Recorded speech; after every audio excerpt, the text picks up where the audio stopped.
What's up, everybody? Welcome back to the That Dude Talks podcast, coming to you live from the Annex at 312 South Chaparral.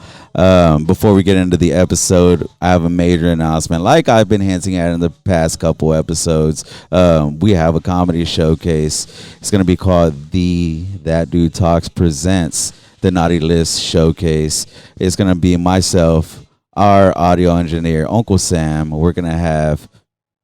He's not a co-host, and I will not say he's a co-host, but he will be on this show. We have Ronnie Fryar.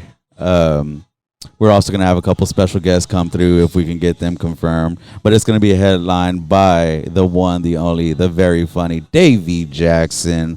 If you are a watcher of Kill Tony, he's been on Kill Tony 6 times already. He was on the most recent episode with Joe DeRosa and Luis J. Gomez. It's going to be brought to you by That Dude Talks, but it's also going to be brought to you by CorpusChristiComedy.com and SelectStandup.com. Shout out to Ronnie Fryar for his business venture with that. And with this, I know I said it was going to be a free show, but I've made some adjustments. It will no longer be a free show. What it's going to be is bring one unwrapped toy. With that, we're going to donate all the toys to the Toys for Tots. So I'm really excited about that. It's going to be December 6th, 7 p.m. here at the Annex. Myself, Uncle Sam, Ronnie Fryar, a couple special guests, and our headliner, Mr. Davey Jackson. So come out to the show December 6th, 7 p.m. I'll see y'all there. Are you ready, kids? Aye, aye, Captain. I can't hear you. Aye, aye, Captain. Oh, welcome back to That Dude Talks podcast. That Dude Talks Pod. With your host, That Dude Chris, and our friend Uncle Sam. That Dude Talks Pod. Like and subscribe and follow and whatever. That Dude Talks Pod. We got some cool guests that I can't wait to talk to. That Dude Talks Pod. That Dude Talks Pod. That Dude Talks Pod. That Dude Talks Pod. That Dude Talks Pod. What's up, everybody? Welcome back to the That Dude Talks podcast. I'm your host, That Dude Chris Longoria, and today we have one of the staples of Corpus Christi comedy, one of the OGs in the game, one of the men that I look up to as for inspiration and just for general questions. The newest resident of San Antonio, Javi Luna. Allegedly can neither be confirmed nor denied. Thank you for that intro. That was very nice. Did you practice that? No. I knew I wanted to say something very special about you. Felt like I was being eulogized right now. Shit, that's beautiful. I'll explain a little bit more why I wanted to do something special with that intro, but let me also intro our other guests. We also have Ronnie here. Anyway, heartfelt episode of That Dude Talks. Now we have a returning guest again, Ronnie Fryar. You got your fucking own co-host here, man. You got. Don't say that because he wants to be, and I'm not giving him that title just yet. Let him be your Andy Richter, bro. He could just sit here and laugh at everything you say. We'll see. I love having Ronnie on. Ronnie's great. He's one of my homies. Man, who you gonna have there? Fucking Miguel, fucking another Mexican dude. Who wants to see that? It was gonna be an all-Mexican episode in today's today. social climate, 2 Mexican dudes talking. We have Sam to balance it out. Sam's behind the camera, man. He comes on every so often. Is that your Jamie? Yeah, that is my Jamie actually. Yeah. Or that's my Sean Gardini or Lemaire from MSSP. Yeah. I love when the producers like become a bigger part of the show than. I love to have him like, even if he is like today manning the camera. Yeah. I do like to get his take on a lot of things. That's why he has like a mic there. So yeah, he's a big part of the show. Man. Yeah, but no, there's the reason. What's the reason? One of the reasons I wanted to give you such a big introduction was you've had a huge part on my career. Have I? Yeah, you've had a huge part on my career. This is the first time you're gonna hear about this, and probably you. But years before I started doing comedy, during the pandemic, my dad threw a 50th birthday party for my mom. Yeah, and he booked Mario Salazar. And Mario brought you and Steven Sosa. He did. I was actually just talking about that last night with somebody. Yeah? On the road, because I was telling them how Mario set up his flea market on your dad's pool table. Yeah, yes. I was telling him why I don't sell merch at private events. I feel like it's like, you already paid me to be here. Yeah. I can entertain you. and this isn't hating on Mario. I'm gonna get a text message now. If he watches this, he'll be all butthurt. But me personally, I don't take merch to private parties because I remember walking in. He was like, "You didn't bring merch," and he had like all his shit spread out on the pool table. And I was like, cool though. I thought it was what awesome. if somebody wanted to play pool though, bro? This is a fucking party, man. I think we ended up getting into it at some point. Yeah, no, he's good. But, And your family's so like. They're so like gracious hosts. Like I appreciate that. Like it's a fucking party house, bro. Y'all entertain a lot. I would imagine with that house. My parents do have a awesome place to. We do like I had the comics there the other day for my birthday and everything. So yeah. It's a good party house, man. Appreciate that, man. I've already told his mom. Every time I see her, I'm like, I live here now. This is just somewhere in the corner. Somewhere. That was where you had to fish my hat out of the pool. Right? Yeah. So during your set, was that you that did that? Yeah. Your hat fell into the pool, and I did have to fish it out. That was funny. Yeah, it was windy as hell out there. Yeah, it was. So with that, Mario asked us. So we saw that he brought y'all two, and he goes, "So do y'all have a host?" And I thought one of y'all two was the host. I was like, "No, I thought." He goes, "I don't know why Sosa wouldn't have been the host on that, but." I don't know if he was just messing with me or what. Because at that point, he showed up like 4 hours early. He came like 3 hours early. Yeah. And we became real cool. We were just talking and everything. But then he asked about the host. I don't know if he was just ribbing me. I was like, hey, fuck it, I'll do it. Because it was all my family. So what's the worst that could happen? I bomb in front of my family. I've never done comedy at that point. So, but it was fun because I got to roast all my family members.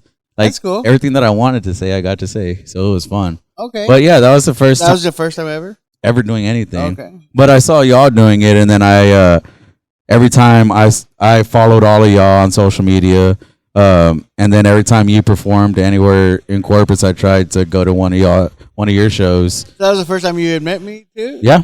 The first time I had met you too as well. I had seen you at the mics prior to that, but I wasn't like really big into social media and following people at that point. But then by then I started following more people, and I started following your career at that point. And then when I started doing it very early in my journey, you booked me on the Tag Your Bit show. And that was huge to me because I was like, wow, I've been a fan of this guy for years. And then that was the idea behind Tag Your Bit. And it doesn't have a home right at the moment, but I'm gonna do a second volume at some point. My dad loved that show. Yeah, my dad loved that show. To the It's point a where fun he asked a lot. What was the show? Oh yeah, that was before Ronnie was in the scene. You want to tell him about it? Oh, so I had this show called Tag Your Bit, and it's just the interruption format show, right? Okay. But rather than you look at like the Benson interruption and these shows, and a lot of times they almost become like, let me see if I could fuck up this guy's set. Yeah. Let me try to derail the person's set. So I took a kind of if you want to say softer approach to it, which I was like, no, I'm not going to try to mess up your set, but if I have a good tag for your joke, I'm going to interject with the tag at that time and tag whatever bit you're doing. And the good thing is, the hard part is, being just a state headliner or whatever, I don't always get the option to bring my support with me to work with a lot of up and coming comics because I'm dependent on these third party promoters. If there's a promoter in, let's say, Beeville, well, those are the crashed out guys. They want to they want to be on the show. Yeah, of course. So I'm not going to bring 3 or 4 Corpus guys with me. Right? Yeah. Because they want to be on the show. Same thing, Laredo Funny. They want to put their comments on. Makes And sense. they show love, however. So I always let them, put whoever on the show. Yeah. Like, I'm not bringing anybody. And that's cool of you to do that too. So with Tag Your Bit, that kind of gave me an opportunity. Like, well, if I do want to work with some of these newer comics, I'd have to create a showcase type show. And, people have asked me at different points to like, have a monthly show, and I have like a couple different, like I had Joke Pushers at one point, but Joke Pushers was me highlighting other state headliners that wouldn't normally get booked at Mesquite and using my local draw to like fill the seats. Yeah, okay. Because sometimes that's hard going into another market where you're not from. You don't have a fan base there, but you're a headliner. You can put on a hell of a show. So you almost need somebody that's already established to co-sign you and fill some seats so that you can build a fan base there. So like whenever your fans see them, oh shoot, that guy was funny. He's coming through again. I want to go see him. Yeah, exactly. So that was the idea behind Joke Pushers. Tag Your Bit was a different version of that. Of like, hey, let me use my local clout, my local draw. People know, and I'm the host. They get to see me in a different light. Yeah. I'm not burning up my material because I only headline here maybe once or twice a year. So I'm just hosting, but I'm on stage the whole time. So I can charge my normal ticket price. They feel like they got me, but they got to see me kind of in a different light. And I get to put guys like you said, you were how far in? I was 4 months in. 4 months in, yeah. You see, I would never book a comic 4 months. You would have to really impress the hell out of me at 4 months in to say, hey, come open one of my big shows, right? Yeah. So it gives me an opportunity to like, well, it's okay if I have someone on there who's a little greener or maybe you did let me do that when I was 8 months in. That was luck of the draw, but we did. I did the straw pull. Yeah, luckily, and so it allows me to do that, right? So I'm glad that was a good early memory for you. And from that show to this day, the whole point of that he was tagging your joke, and you get to keep the tag. To this day, I've used the tag, and now you have a Javi Luna tag. And I always say, I love it people pay top dollar for those, man. you got paid to get your jokes tagged. Yeah, exactly. Yeah. And I love when he's in the crowd when I do a show because you were at the show we did in San Antonio. You were in the crowd, so I got to say my buddy Javi once told me I'm so corpus I have potholes on my face because that's the bit that I use. So whenever you're in the crowd, I love being able to say my buddy Javi and pointing it out. That guy. So thank you for that because it really highlights my joke very early in the joke. So I appreciate that. Nice. That was a very fun show, and it was I want to bring it back. People have asked about it, and the fans really liked it a lot. My dad loved it. The audience really they ask for it, so I know that it. Yeah. Like I said, it's something different. Yeah. Not different like it's never been done before, but different like you don't see those shows as often. Yeah. Yeah. And it sounds like it's fun because even if like they're not doing well, you're there to help. Like, that's exactly the idea because I'm not worried about because you know the thing is I'm very protective of I have a very small fan base as it is. Yeah. I'm very protective of them. I never want them to come to a show and feel like they didn't get their money's worth. Yeah. Start to finish, not just me. I know I'm going to do my job, but I need the host to be consistent. I need the feature to be consistent. If I'm able to be generous with a guest spot, I will. But I've even gone as far to I forgot. I was talking to Joshua J. Neto about this last night. Because when you're trying to put these smaller tours together, you're trying to keep overhead low. I'm talking about, I experimented last year with the 2-man setup, right? Yes. Which I can do if you have an hour really plus like of strong material, yeah. And it cuts the fat, and now I can pay a feature that's maybe even crossing over into headliner territory. I can pay them better because I'm not worried about bringing a host. Yeah. And hey, you just open up 20 minutes, and then I'm going to go rock an hour 15, and that's our fucking show. Like, I saw you do one of those shows at Mesquite with Michelle Cantu. I did the Michelle Cantu. Yeah, and both of y'all absolutely like that. Murdered. Michelle's killer. She's a headliner in her own right. Yeah. I was able to, pay her what she asked to come in, do 20 minutes, get off the stage. Don't even bring me up. I had a little video intro. Was it from your? It was from my special. From your special, I repurposed it. Yeah. You gotta reuse shit sometimes, man. I like that intro. It's the creativity in that, and the fact that you use like big heads and stuff. I loved it. Yeah, I thought that was funny. Of course, George Lopez did it on his show, and I was like, because I knew I wanted to do a skit. Yeah. To intro the special because I feel like that's something that's really doesn't happen anymore.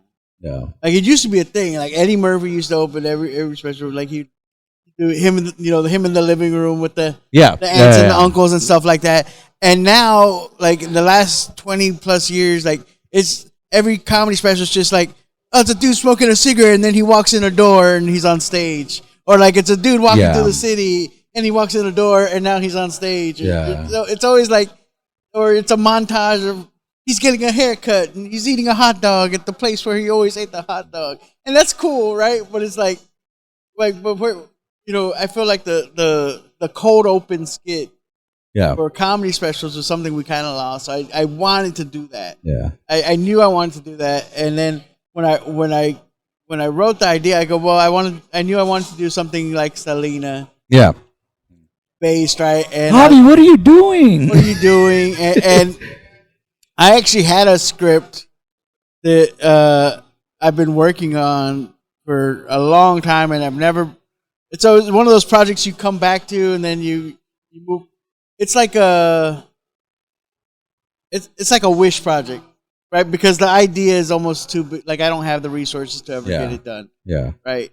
Which is to do a proper spoof of Latino movies. Okay.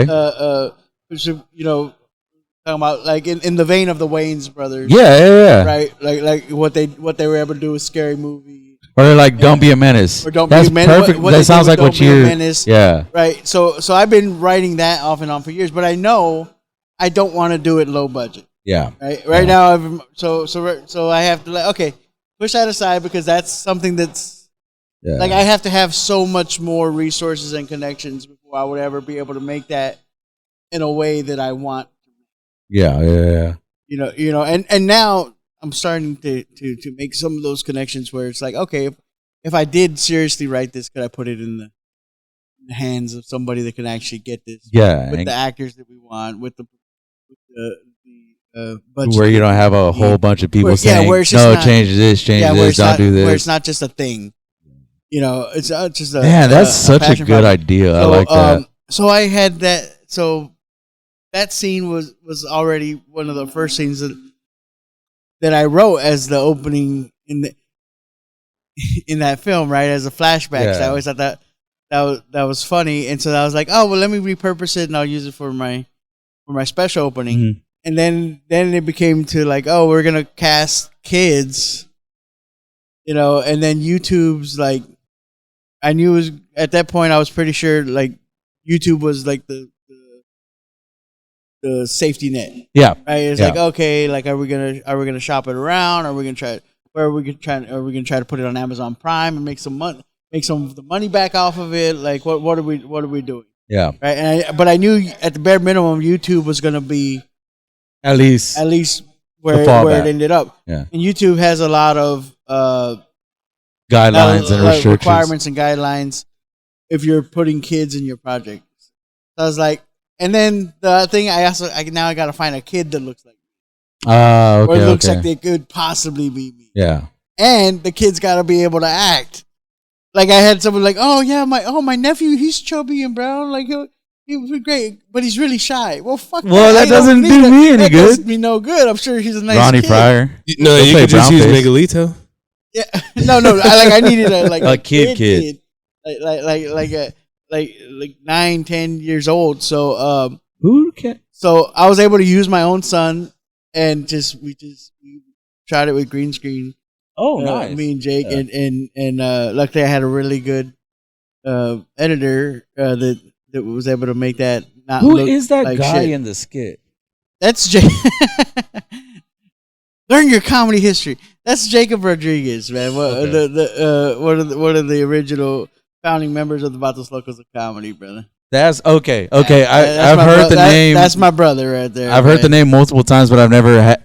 Yeah, we got to see it. Yeah. We decided to go be a father. And shit. Okay. I thought it was a dude from the Chronica. Because he kind of. Is that who you thought it was? He kind of looked like him. Wow, he's being insulted right now. No, my apologies. No, I mean, whatever. My apologies. That was my brother Jacob Rodriguez, and like I said, we started Vatos Locos together. Okay. Myself, him, and David Cifuentes, rest in peace. And so when it came time to do the special, he hadn't been doing comedy for a long time, but called him up and told him like, hey man, I just need somebody to really do warm up. I only had him do 10 minutes for the special. I don't know if you went in. Were you there? Did you go to the No, thing? but I saw it whenever you All right, posted fuck it. you then. And Where'd you film it at? at Here. Aurora Arts Theater, Okay. which was I like things to mean something, Yeah. right? So Aurora was the first true home for About This Long. Okay. Right when we first started off, first iteration of it was at Comics Live, which was at that time inside Railroad. It was a Wednesday night. They were doing this run called One Night Stand or One Night Only or something like that, which was giving Texas headliners a chance to fill the room. It was a straight door deal kind of thing. So I think we ended up doing maybe 40 tickets on a Wednesday night or something like that. Which we were like, and a lot of people were like, hey man, we would come, but Wednesday. Yeah. Wednesday. That is right So- in the middle of the work week. And so we were like, man, this show really worked. The chemistry really worked. And Jacob and David were kind of like, hey man, we should put a tour together. And John Roman said he'll help us, get booked places or whatever. And people tell you that all the time and it never pans out, right? And I was always kind of the reserve kind of guy. I was like, nah, we're not ready yet. Like we were all like this. Like I was the most experienced at that point, and I had barely just a little over a year. Oh, right. man. I had one last Texan standing by that point. I in the finals of Funnies in South Texas, but at that point I was still kind of like, no, we're not ready yet. We're not ready yet. Like, but with them, their confidence kind of exceeded mine. They're like, no, the show was great. People liked the show. They want more people would come if we can have it on a Saturday. Of course, the club's not willing to give you a Saturday as a new headline because they're on the weekends they're bringing in the acts that can fill the room and sell out the room and sell the booze.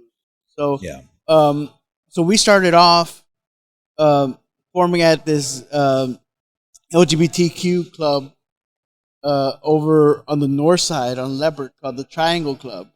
This promoter came to us and says, hey, I got a place I could put on a show. And our first show there, we sold 100 tickets. And damn. We started adding. Then we did another one there. We did 2 shows, both sold out as well. And we quickly outgrew there. And we started looking for where else could we go. Jacob had a friend that was working for Aurora Arts Theater, and that became our home. And by the end of our tenure there, over a few years, we were selling out for shows of 100, and we were having to add overflow seating. Wow. It's 108 seats, but they could bring in extra chairs to fill in the gap between the first row and the stage.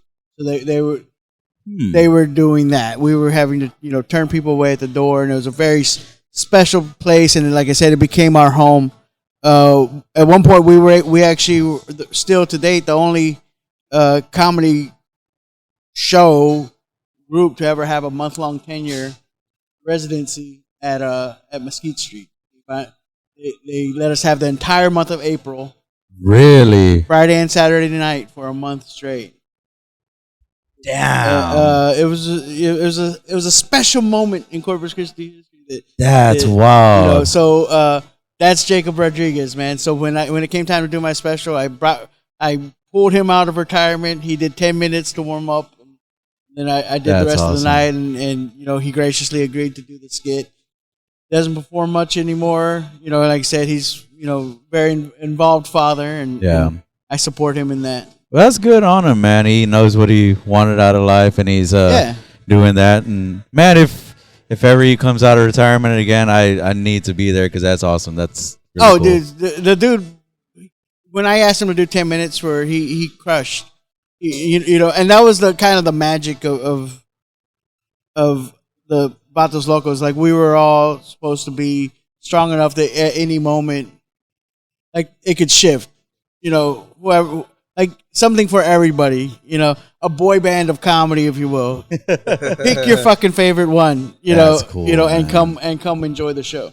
That sounds like a good time. Sounds like a good time. was. That's freaking awesome. It was a special moment in whatever iterations came after that. You know, it worked well too. You know, people came to see who they came to see. Man, you've been doing special things in Corpus for comedy for a very long time. A long time, and I'm done. That's it. I've done all I can do. No, I'm just kidding. You've and like I mentioned, you made the transition to moving to San Antonio. Yeah, allegedly, unconfirmed. I can only speak in facts. I've done more shows in San Antonio this year than I have here. So speaking of that, you're coming off of a show in San Antonio last night at the Woodlawn Theater. Yeah, with Chona E. And who else was on that show? Joshua J. Nieto. Nieto, good dude, man. I love you, Josh. How did it go? It was great. It was a great night. For my first time performing at Woodlawn. How is that theater? Beautiful venue. Like with the old theater, old school style theater. They completely renovated it. Left the right things intact. It has the back of the room's got the like 50 styles, like kind of like those windows, but they're kind of like iced a little bit. Okay. So that was kind of cool. It reminded me a lot of CNL Ray. If you've ever been to CNL Ray down in McAllen, you know, where it's your 1930s, 1940s style kind of Art Deco. That's awesome. Type of event. Is like 985 seats, I think the owner told me, and I'm not entirely sure if she sold out. I didn't hear the word sell out, but I know there was at least 900. At least 900 there. She was probably awesome. very close to a sellout. I mean, that's awesome. And when you're on stage, you can't tell those 85 seats are negligible. You can't tell the damn difference. So how long did you do? I did 20 minutes. Yeah, it's 20 minutes of hot fire. It's a from sweet Javi spot, Luna. man. I was telling Joshua J. Neto, this is the dream to me, man. Yeah, well, the dream that I lived, right? Yeah. Which is when you're paid to open for people that are selling out major comedy clubs and theaters. You don't have none of the stress of selling the tickets. Yeah. You literally just got to go up there and rock a 25 minute set and sell your merch. And you're getting paid well and you're selling a shitload of merch. And no one expected anything from you. They didn't even know you were going to be there. You just get to go up and fucking rock your shit and disappear into the night. And then enjoy the headlining set. Enjoy the headlining set. Go work the bar and get some free drinks or whatever, you know, and it really is it's a dream, and you know, it's what you get to do, man. You know, 2025 is that being about? A headliner's nice. I'm sure, you know, having the million followers and all that is nice. I'm sure, but I've been close enough to it. I've been in those rooms. I know the stress that comes with that. Yeah, fuck stress, man.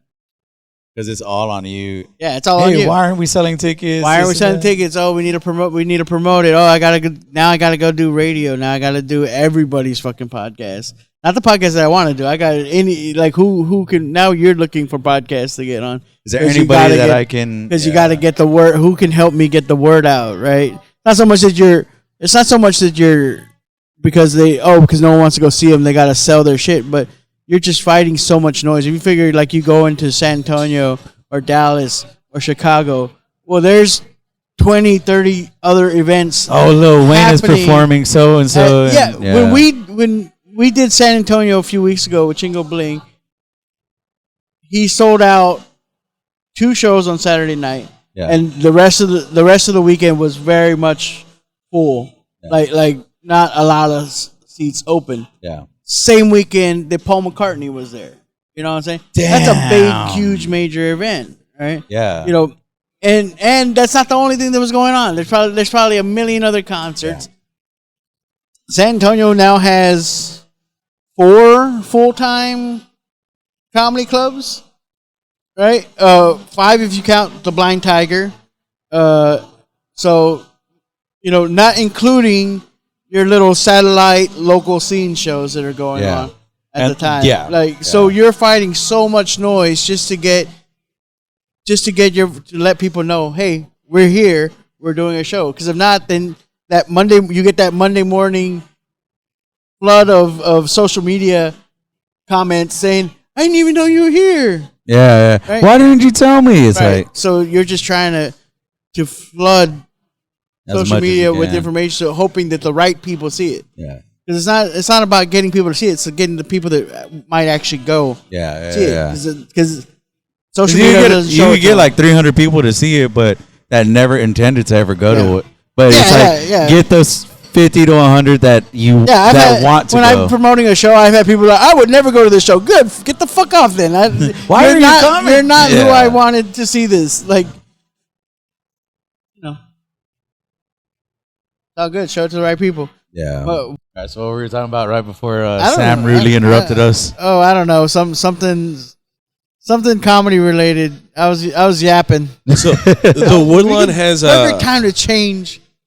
What's that? the Woodlawn has an upstairs room where they do the heckle mic, and it's like a nice little room too. Is it? Like I like the Woodlawn. It's in a nice place, part of town. Yeah. And it was like a really nice venue, and that upstairs room was pretty nice. Yeah, it was my first time there. I got to meet the owner. We're a very nice guy, and I'm doing a show there in January 10th. Nice. Start the new year off. It's going to be you headlining it?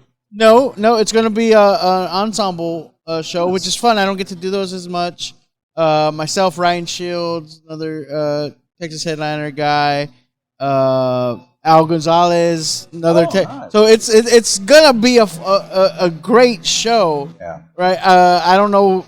If we'll be in the big room or be in the upstairs room. No, that show sounds like it might be something. It should definitely wherever it ends up wise, ticket sales wise, it's gonna be a caliber of a show that should be in the big room. Yeah. Right? But it's called That Gen X Comedy Show. Okay. We're all kind of older. Full disclosure, I am not Gen X. I'm actually an elder millennial. But I went up to I had some time off back about a month ago, and I decided people keep bugging me about the Kill Tony stuff. I did Kill Tony back in 2017. I saw that set. So I saw that. They're like, "Oh, but you haven't done it since it's been in Austin." So I was like, "I'll go." I had some time. Yeah. I was supposed to be in LA that week, and my show got canceled. Yeah. So I was like, "Well, I got some free time," and so I was like, "I'll go up to Austin." Ran into Ryan Shields there. Okay. And he was like, "I got this idea for like an old, like a." Grumpy old guys comedy, and I'm like, okay.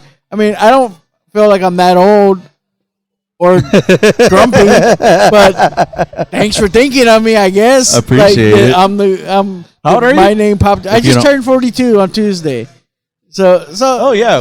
We have the same birthday. Same birthday. Me and Javi have the same birthday. So I'm not like, but he was all like, yeah, and I think he had pitched Jay LaFar at first, which Jay LaFar definitely fits that model of grumpy old curmudgeon guy.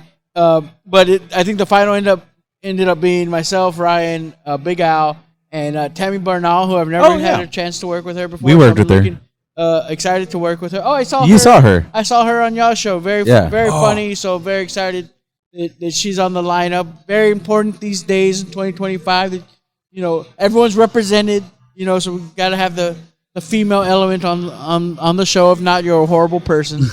Yeah. Tammy Burnell, whenever I saw her, she was so funny. No, she is. She's absolutely, So funny. absolutely She's real funny. funny. Shout out to So Tammy. it's gonna be a good show, and so like I said, look it up. It's on the Woodlawn Comedy. Oh, it's on there Theater. already? Yeah, it's up there already. Nice. Heck yeah. Loop Ticks, I believe, is what they use. Javi the Gen Xer. Who'd have thought? Who would have thought? Who would have thought? I'm gonna get up there. These kids today just don't understand. Back in my day, a lot of back in my day jokes. these young whippersnappers. Yeah, and don't ask me. I don't know how. I imagine probably a 4 comic lineup like that. I don't know if we're having a host or we haven't discussed how. Yeah. We haven't gotten that far into it. That's the thing. Once you've been in it so long, like a lot of things are done shorthand. Yeah. Like when you're out, like the planning's like, hey, just whoever. It doesn't matter who. Figure it out when we get first, there. It doesn't matter. Just tell me how much time I'm doing right before I go on stage, and it's fine. Nice. Like I don't need to spare me the details. Yeah. So, Not too much overthinking. Show me which way the stage is. Yeah. What time do I got to be there? And show me where the stage is. And As little stress as possible. what's that? As little stress as possible. Yeah, absolutely. Anything about what I'm going to say tonight, but you don't even worry about that at this point. No, I don't. even worry about that at this point. I don't prep a set or anything anymore. Comics talk about like keeping shit fresh on stage, and I used to. I felt bad for a minute because I thought my lack of preparation now was a sign of like just being lazy.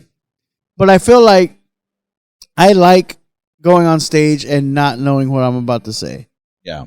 That's not to mean that I'm not using material. Yeah. But I don't know what material I'm going to use. Yeah. Right? Because now you're talking about hours and hours of material that I have. Like tested material, not just, I think this is funny. Like this is hours of material that has been road tested time and time again. Like I know this shit works. Yeah. Right? So now I'm just playing in what order does it work? What am I going to say tonight? I might pull something out of my ass that I wrote back in 2013. Who knows? Or if something just pops in my head, or if I say something off the cuff and then that leads me into an old bit, I'll take it that way and then just show me the light, and start to draw. Oh. I was going to sing some Sean Paul right now, but I couldn't remember the words. Just give me the light, let's start the draw. Dude, Sean Paul had a run for a little bit. Yeah, dog. Sean Paul. That's what the world needs. More Sean Paul. More club. What do they call it? Dance hall. Dude. In like Jamaica, but they call it dance hall music. It's funny because the first time I saw him, I did not picture him to look like that. Yeah. I was like, that is not Sean Paul. Who is this guy? Yeah. I still don't know who Shaggy is. I don't know which one it is. Yeah, I can tell you. I don't know. All I know is it wasn't him. It wasn't him. Whoever it was, you're going to be wrong because that was not him. How was your birthday? Birthday was good, man. 42, you're just happy to have another one. Yeah. It was good. Had worked the day job and got to my son. My wife went and picked up my son in Portland. Surprised me with him. Nice. To join us for dinner. So it was nice, even though I had to start the day dealing with tree trimmers. My neighbor complained, rightfully so, that my tree had grown over his fence. Yeah. It's a tree that I hate in my backyard, so it's kind of like not a good start to the day, right? Because I was like, I knew I had to trim this tree.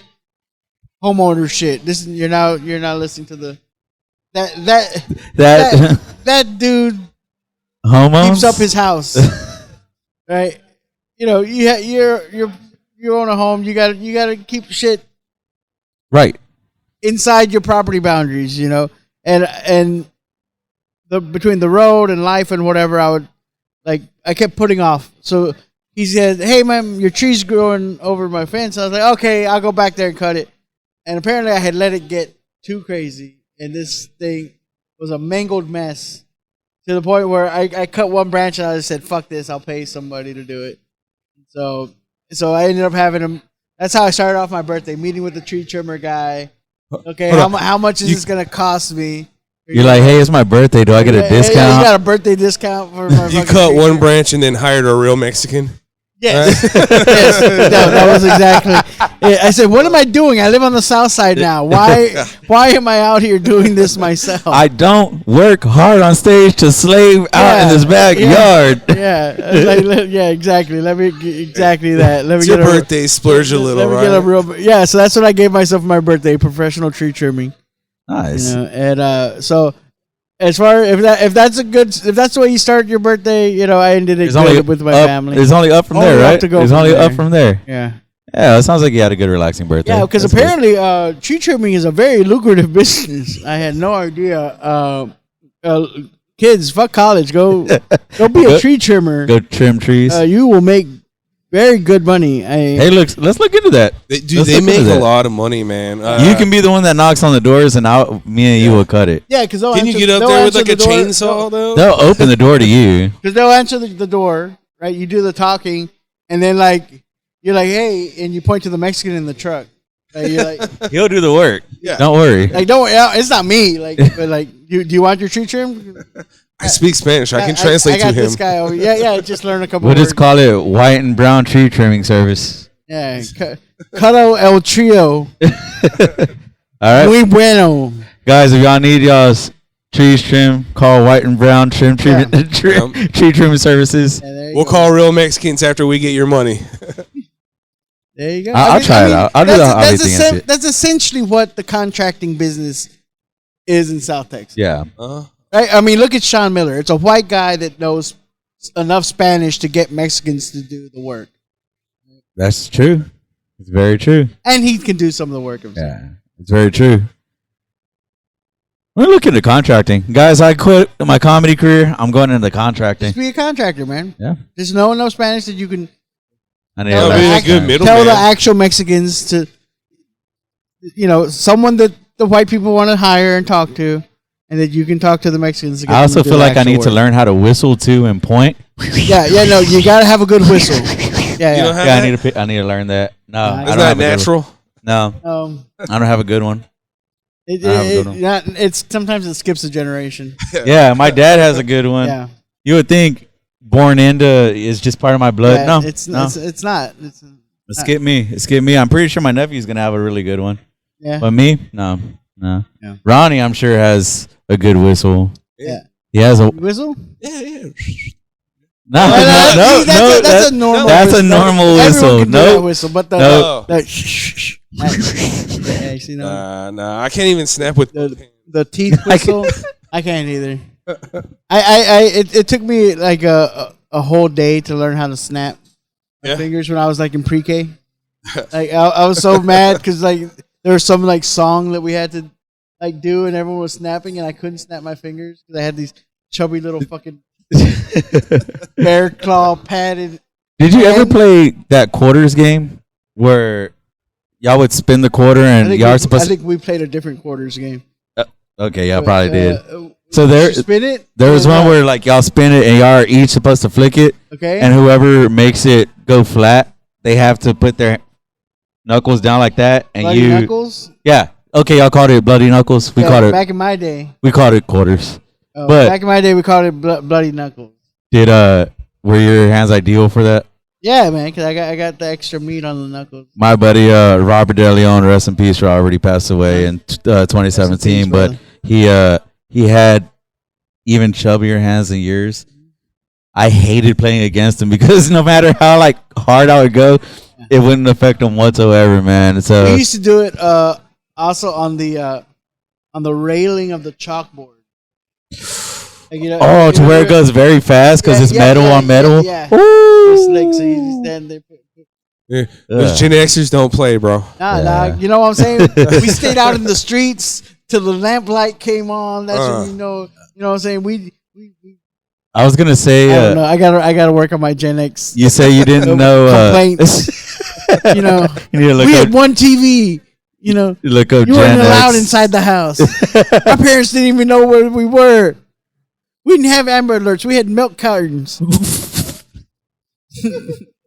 That's how little our parents. We didn't cared even have about us. street lights. Oh, We went no. by the sunset. Oh no, my kid's missing. Someone call Borden.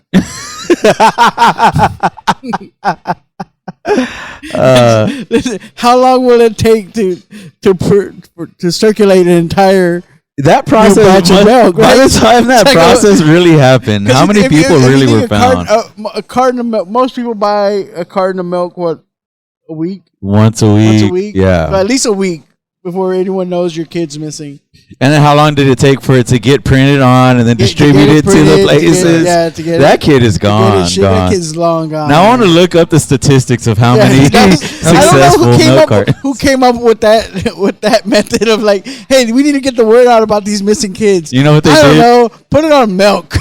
They're like, I got it. Milk goes bad, right? Everybody needs milk. Put it on the milk. Everyone has milk, right? And there was no phones. So I get it. Like in the back, you would read the back of the fucking. I guess cereal. it's better than courier it's pigeon. Like, let me eat my cereal. Who's missing today? Okay, I'll keep a. How depressing was cereal? I'll keep a lookout for that kid today. Young Jenny. All right, we'll keep an eye out for Jenny this week. Right. How depressing was it what we eating can cereal do. in the morning, seeing that? Well, they used to have prizes in cereal.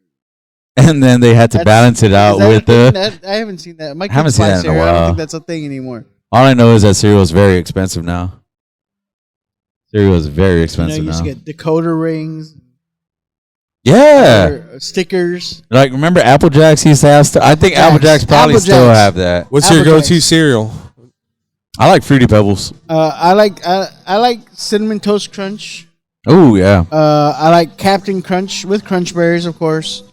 I feel like that's like a frosted Pop-Tart versus like no one gets just a regular Captain. Like no one talks. Yeah, like I Captain get what Crunch you're used to saying. be just a cereal by itself. Yeah. You know that? Yeah. Like just Captain Crunch. Just with the crunch part. Yeah. With Crunch Berries was later, an addition. was an addition They later were on. raw dogging Captain Crunch. And they also had Oops Just Berries. And Generation Or X. Oops Yeah. All Berries or whatever Yeah. now. Yeah. So with Wow. Captain Crunch with Crunch Berries. And now people are like, why would you just eat Captain Crunch? by itself. Because that's what we had. That's how hardcore we were That's back in Gen X, bro. Some guys. Y'all are soft, bro. We were just. It was like chewing fucking glass, bro. The inside of our mouths were all cut up. You know what's like know? that? Cocoa Puffs. What's that? Cocoa Puffs are like Cocoa that. Puffs. Cocoa Puffs. I love Cocoa Puffs, but man, the roof of my mouth is all raw by the end of that. Back in my day, Cocoa Puffs made with real dodo birds. It was dodo bird Real dodo droppings. bird. Real dodo. Cocoa Puffs were actually dodo bird droppings. That's why. Did you ever connect that? They're fucking. Open your third eye. Open your third If eye. you look at Cocoa Puffs, right? Mhm. They're little brown turds, and they made their mascot a dodo bird. You're opening my eyes. What else was it supposed to be other than If Then they he's used a dropping rabbit, his- it would be his too shit. realistic. yeah? Wow. That is mind blowing. You were eating dodo bird shit. You heard it here first on That Didn't Dude even know Talks it. from Javi Real Luna. dodo bird droppings. I think Make Cocoa Puffs great again. Is what I'm trying to say. bring it back. Bring the dodo bird droppings back. I was as a kid, I liked Fruity Pebbles too. Wasn't a big fan of. I'm not a big chocolate guy. Yeah. I'm not a big chocolate guy. So there were Cocoa Pebbles, Yeah. right? And then you had like there was too many. Like everyone was like, oh, let's make. When they found out they could make chocolate cereal, Yeah, it was yeah. too much. The only They were one. like, oh, now we got Cocoa Puffs. Now we got Cocoa Pebbles and Count Chocula. Yeah. You know? And then fucking Cookie Crisp. What a time to be alive, right? That's how little parents cared. Sam's chiming in. Did you know that Count Chocula is seasonal now? Yeah, You can only get it at Halloween. It used to be a year-round thing. yeah, What Yeah. the hell? yeah. And now they have- blueberries. Blueberries is only seasonal too. Yeah, they try to jazz it up now. It's Count Chocula with marshmallows. They added marshmallows too. Yep. Too. But Cookie Crisp. That's how little parents gave a shit about their kids. They're Here's like, a yeah, bowl fucking here's a bowl full of fucking cookies. Shut the fuck up. Go watch cartoons. Go ride your bike. Don't come back till that street lamp comes on. All right, I don't want to see your ass. Have you heard of I think the new iteration of that, and it's like limited. I think they have Krispy Kreme cereal. Yeah, It's fuck a it. bowl full of donuts. Same not? thing. The prize is an insulin shot. Jeez. Hey, Right. shut up. Eat your donuts. Diabetes be damned, bro. Fucking, sometimes you gotta steer into the skid. Is what I say. Fuck, just RFK is gonna make all these cereals illegal. finish the fight, bro. I can't wait, dude. I can't wait to go to my RFK fat camp. They're gonna send all of us to Sign it. me up, bro. I've tried everything. Fuck it, man. Have you tried the cheating, the Ozempic? The what? Have you tried Ozempic? No, hell no. Meth is cheaper, bro. Fuck that shit. Because I know a lot of people go that route. Yeah. You know, whatever. More power to you. I'm waiting to see. Yeah, because it's very early. It's right? very early. I'm gonna let you know. It's like I feel like it's like buying a new iPhone. Yeah. You gotta wait till they get all the bugs. And I'm gonna let y'all figure out all the you get that first batch. shortcomings. Yeah. You know, if y'all are still alive in 5 years, you know, I'll think about it. Same thing like video game consoles. Yeah, I just don't like don't how, get that first wave. And this is not me making fun of cancer, but I just don't like how like you see someone on Ozempic and you have to ask them, like some of them do like, look very sick. Hey, are do you look that way because you're getting healthier, or because you're sick?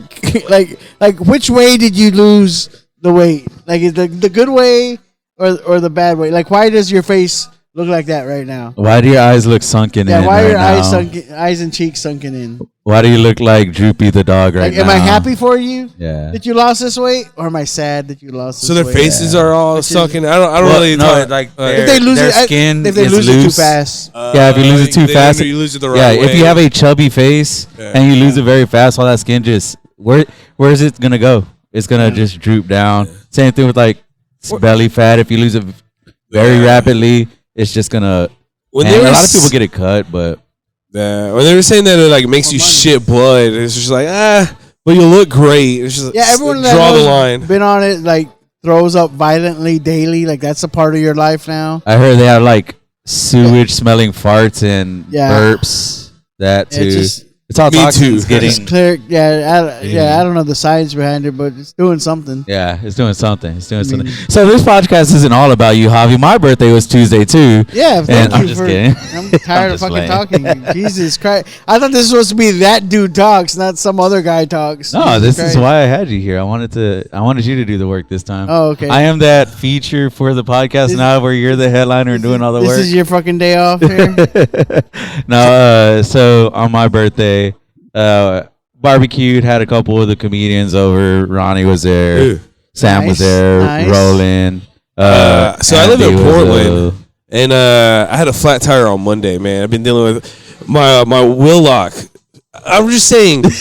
Someone came and picked me up and took me to Chris's birthday, dude. I was happy to be there. Dude, that was a good surprise because you told me you weren't going to make it. I didn't expect to go over there, like at all. I was like, I'm going to miss out on Chris's birthday. Despite a flat tire. Yep, he made it. Yeah, because he told me he wasn't going to make it. I was like, all right, cool. And he walked out. I was like, oh, shit.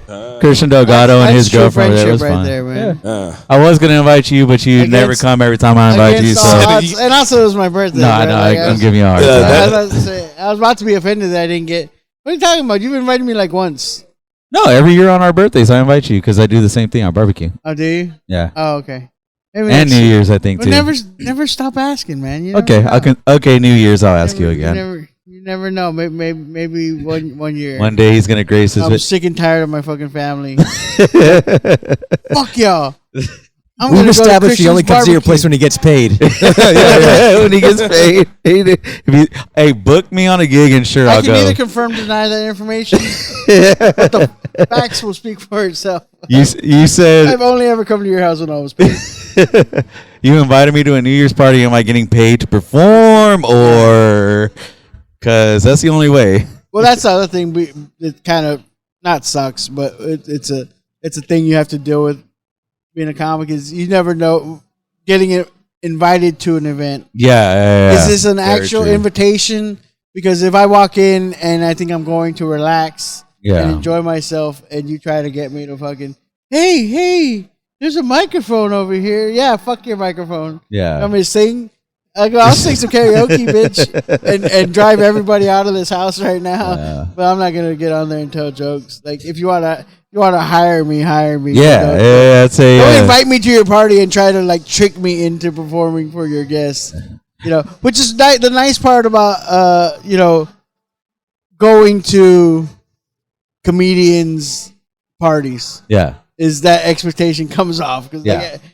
you know, and that's just one of those comedians like, hey, we're all here. We should have an open mic here. In my That's what I was fucking gonna backyard. say. That's happened, and I'm like, bro, fuck you. let's just enjoy the night. No, let's just enjoy the night. That's the equivalent of like theater kids that sing in a Denny's.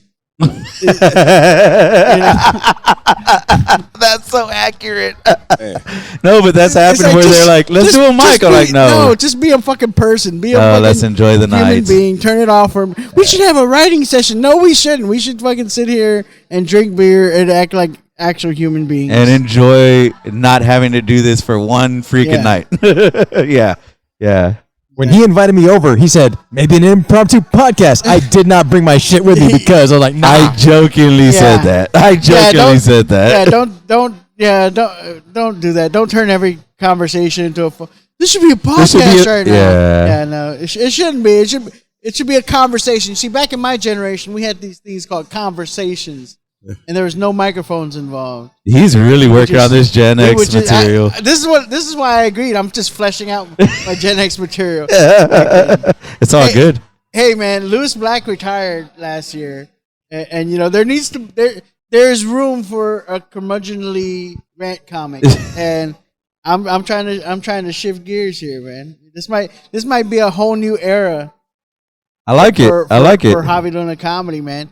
And then I can do my Taylor Swift Eras tour to do all of the different eras. Where I do like 4 different 30-minute sets. You're gonna complete with costume changes, and I just have a host that goes up and does like 5 minutes. Your merch is gonna have every different picture of each area. You're gonna have short hair, Javi. You're gonna that. You have I like Heartbroken Still Joking. You know, you had like that. Levantos Locos era. I like that idea. I like that idea. You have the Texas Best Kept Secret era right there. You know. You heard it here first on That Dude Talks. This is what Javi's. This is it. You're seeing the plan come together. You love it when a plan comes together. You fools! Only now at the final hour is my plan revealed. That's a great idea. I'll buy a shirt, right? For sure. For sure. I know you will. How many of my shirts do you have? I want to say just 3. That one? 3? That's good. That's a decent collection. Outgrew the other 2. I'm trying to make a quilt. Like you lost weight? I have the other way. I was cleaning out my closet. Shout out Eminem. And okay, no one got that one. I liked it. Okay. If I was cleaning out my closet and I realized, like, fuck, I have all these shirts. Mama. I have all these shirts, like of my own merch, which I never wear, but I always keep one. Yeah. Like just, I don't know, nostalgia, whatever. Like, oh, this is my shirt. The only one I'm missing is I think I don't have my OG original shirt. I know Tina La Cochina has one. I might have to buy it off of her. Not in a weird way. Don't make it weird. Yeah, Sam, why are you making that face? Because I don't have one. You know, to complete my collection. And I was like, but now I just have my own merch hanging in my closet. Yeah, which is also fucking weird. So no, it's not. But my wife's aunt does this thing where she did it when my father-in-law passed, where she took some of his old, like, the stuff that he wore a lot, you know, and made a blanket out of it. Nice. Go, that might be kind of cool. Something my kids can keep, and it has all my different. The one that I wanted that I missed out on was the Lunaversal Converse shirt. Which one? The Lunaversal Converse, one? The tan one. The tan one. Yeah. Yeah. I might have a couple of those left over. I like that shirt. So I did the original Converse one. This is now merch talk. This dude talks merch.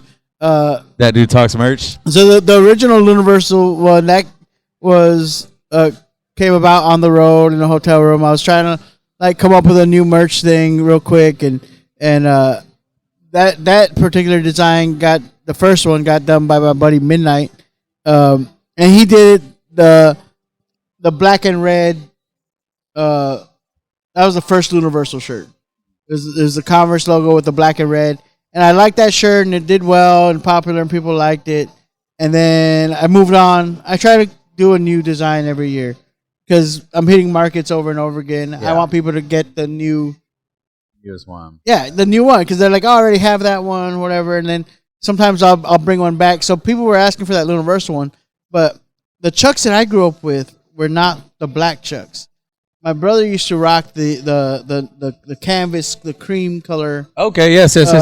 Chucks. So those were the Chuck Taylors that I was associated with because those are the ones. I was gonna say maybe navy if it wasn't black because those were the two. But those ones. So I started looking for, and I found that cream shirt, and I did that, but I had to do it with a big patch. Yeah. And I didn't like the way it felt. It was like too big of a okay. Where it like felt real plasticky on your chest. So that's why I never did it. So but if I have one, Cool. Just let me get know. that for you. All right, guys, we're gonna take a quick break. On the other side, I had a show this past Thursday in SPI. I'm gonna talk about that. That Ronnie dude's finally hosted- gonna talk. Thank goodness. Ronnie hosted the open mic at Mesquite, so we'll talk about that as well. We'll catch you on the other side. Welcome back to the That Dude Talks podcast, coming to you live from the Annex at 312 South Chaparral. Before we get into the episode, I have a major announcement. Like I've been hinting at in the past couple episodes, we have a comedy showcase. It's going to be called the That Dude Talks Presents the Naughty List Showcase.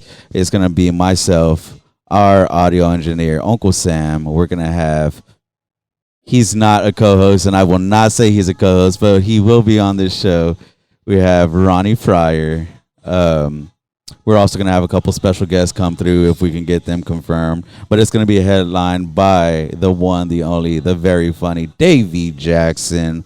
If you are a watcher of Kill Tony, he's been on Kill Tony 6 times already. He was on the most recent episode with Joe DeRosa and Louis J. Gomez. It's going to be brought to you by That Dude Talks, but it's also going to be brought to you by CorpusChristiComedy.com and SelectStandup.com. Shout out to Ronnie Fryar for his business venture with that. And with this, I know I said it was going to be a free show, but I've made some adjustments. It will no longer be a free show. What it's going to be is bring one unwrapped toy. With that, we're going to donate all the toys to the Toys for Tots. So I'm really excited about that. It's going to be December 6th, 7 p.m. here at the Annex. Myself, Uncle Sam, Ronnie Fryar, a couple special guests, and our headliner, Mr. Davy Jackson. So come out to the show December 6th, 7 p.m. I'll see y'all there. What's up, everybody? Welcome back to the That Dude Talks podcast. I'm your host, That Dude Chris, coming to you from the Annex at 312 South Chaparral. So there's something Ronnie wanted to talk about regarding my birthday. Ronnie. Oh, all right. I was taught, not to show up empty-handed, so I did bring Chris a birthday gift when I showed up to his house. The only one to bring a gift, by the way. Yeah. Raised Yeah. right. Wait, before you say that, tell him what you got me. All right. First thing he opened up was a coupon for $5 off when he spent $25 at Blackbeard's with the menu. Yeah, dude. With the menu. I basically gave you cash. Okay. What else? I gave him a 7 brews, free coffee. Yes, I Free am coffee, going to use 7 that. brews? I am going to use that. And then some of my stickers and merch, bro. All right. And a liter, A little bottle of Crown. little bottle of Crown. Open. No, that would've been even I better. thought it was gonna be par for the rest of the gift. I thought it was gonna be open and have That's drink. but- classy. That's classy. No, but it was man. good. I appreciate it, man. That was Thank a you. good move. That was not very, very well done. Thank you. That's like a retail value of like $50 right there, man. Yeah. You go to Blackbeard's yet? Huh? You go to Blackbeard's yet? No, not yet. Not yet. I forgot that I had that in the bag. I need to actually go grab that and get my. And I gave him the menu to Blackbeard's too. Yeah. So you could already pre-plan how you're going to reach that $25 threshold. Yeah. And know. I'm gonna use that $5 off Why is it to make to sure pay that- for my gas to get there. So. Oh wow, you don't factor that in. I mean, you gotta eat somewhere, Chris. Yeah, you you're know? right. You're right. I appreciate you, man. Thank you. Yeah, you. Your dude. presence alone was great. I appreciate it. Dude, I was happy to be there, especially for the barbecue. Yeah. What did you barbecue, man? I barbecued some beef and chicken fajitas. Okay. I barbecued some So- poppers. I barbecued some ribs. Wow. I barbecued The some most Mexican thing I've ever mollejas. heard you. Moye. Some mollejas. do. Ooh. Yeah. It's Moye, You did that dude. classic South Texas Yes, sir. style barbecue where you have to cook everything. Sausage as well. Sausage. Yeah. Leg quarters. Mexicans barbecue like the power went out. Yeah. Yes, 100%. Because we had a whole. And you had to clear out your fucking freezer. Every single Mexican barbecue. Like So it's weird when people ask me like where to get good barbecue. It's just like I don't go out to eat for fucking barbecue. I go to like my friend's house or like go to people's houses. That's where the best. Yeah, barbecue you're is. like, where do you get the best barbecue? And you go Longoria's and like, where's that? Oh, it's my friend's house. Nah. I know that I've become properly assimilated to Southside culture because I can't barbecue like that anymore. Yeah. I have to force myself to do it. 'Cause I grew up on that where it's like, oh yeah, we got chicken, we got beef fajitas, oh we got sausage, we got cross-cut ribs, and fucking it's like 10 different types of fucking meat. Yeah. Right. And it's almost like it's overload. Yeah, it's exactly what it is. Decision overload. So I adopted the Southside way, which is no. You have your main meat, whatever it is. We're having fucking brisket, we're having fucking pulled pork, or we're having ribs. Yeah, I get And it. then sausage. Right, one of those three. Yeah. Like pick your. What are we cooking? Pick your today? poison, one of those This three. is what I'm yeah. making. I'll make some sausage too because everyone likes sausage. You gotta have that, and then your fucking side dishes. Like instead of having this like fucking smorgasbord thing. But sometimes I do crave that old school style. I'm like, no, I'm gonna cook a bunch of shit. A little bit of everything. A bit of little. fucking everything. And then on top of that, the sides, my mom made a Cajun style dirty rice that had sausage and everything in it. Oh, it's muy bueno, It was dude. so So good. good. Love a It was dirty, good. slutty rice. Just It's a little. the great. just a The little dirtier, the fucking- sluttier, the just best. a little whore of a rice. You know what I'm saying? So yeah, thanks, Mom, for the hoary rice. But no, that was a fun time, man. I really appreciate it. The gift. I really did laugh a lot with it. I really appreciate it. But yeah, you hosted the mic on Thursday. Yeah, I missed that. Mesquite How was Street. that? Oh, mesquite. So at first, man, I was worried because there's like 5 people in there. Like it didn't fill up.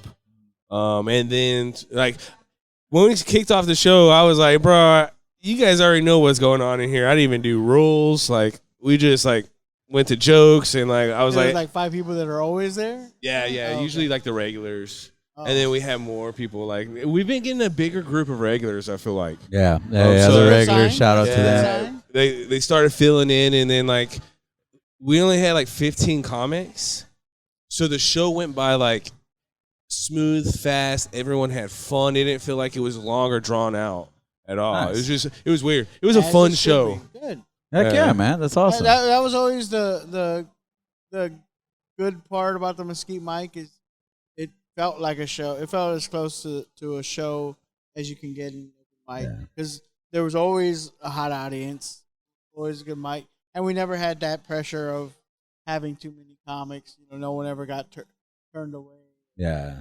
Oh Yeah. no, and while that is a beautiful problem that y'all have now, you know, where you have to cut off a list.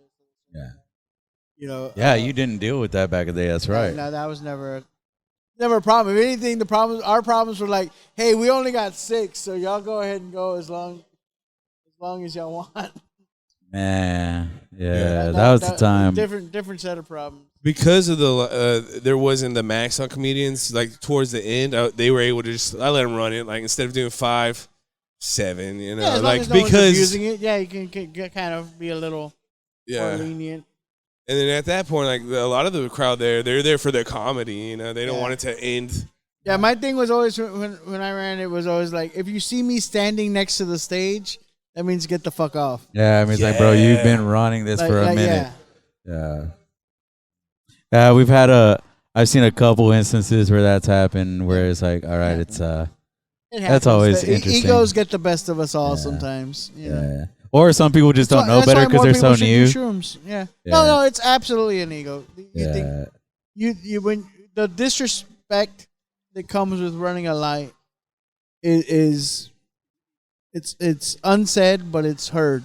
yeah, All right. What you're saying is my set is more important than everybody else's set here. I don't care that I'm gonna make the show run long. I don't care that maybe I'm gonna burn this audience for the next person in a good way or a bad way.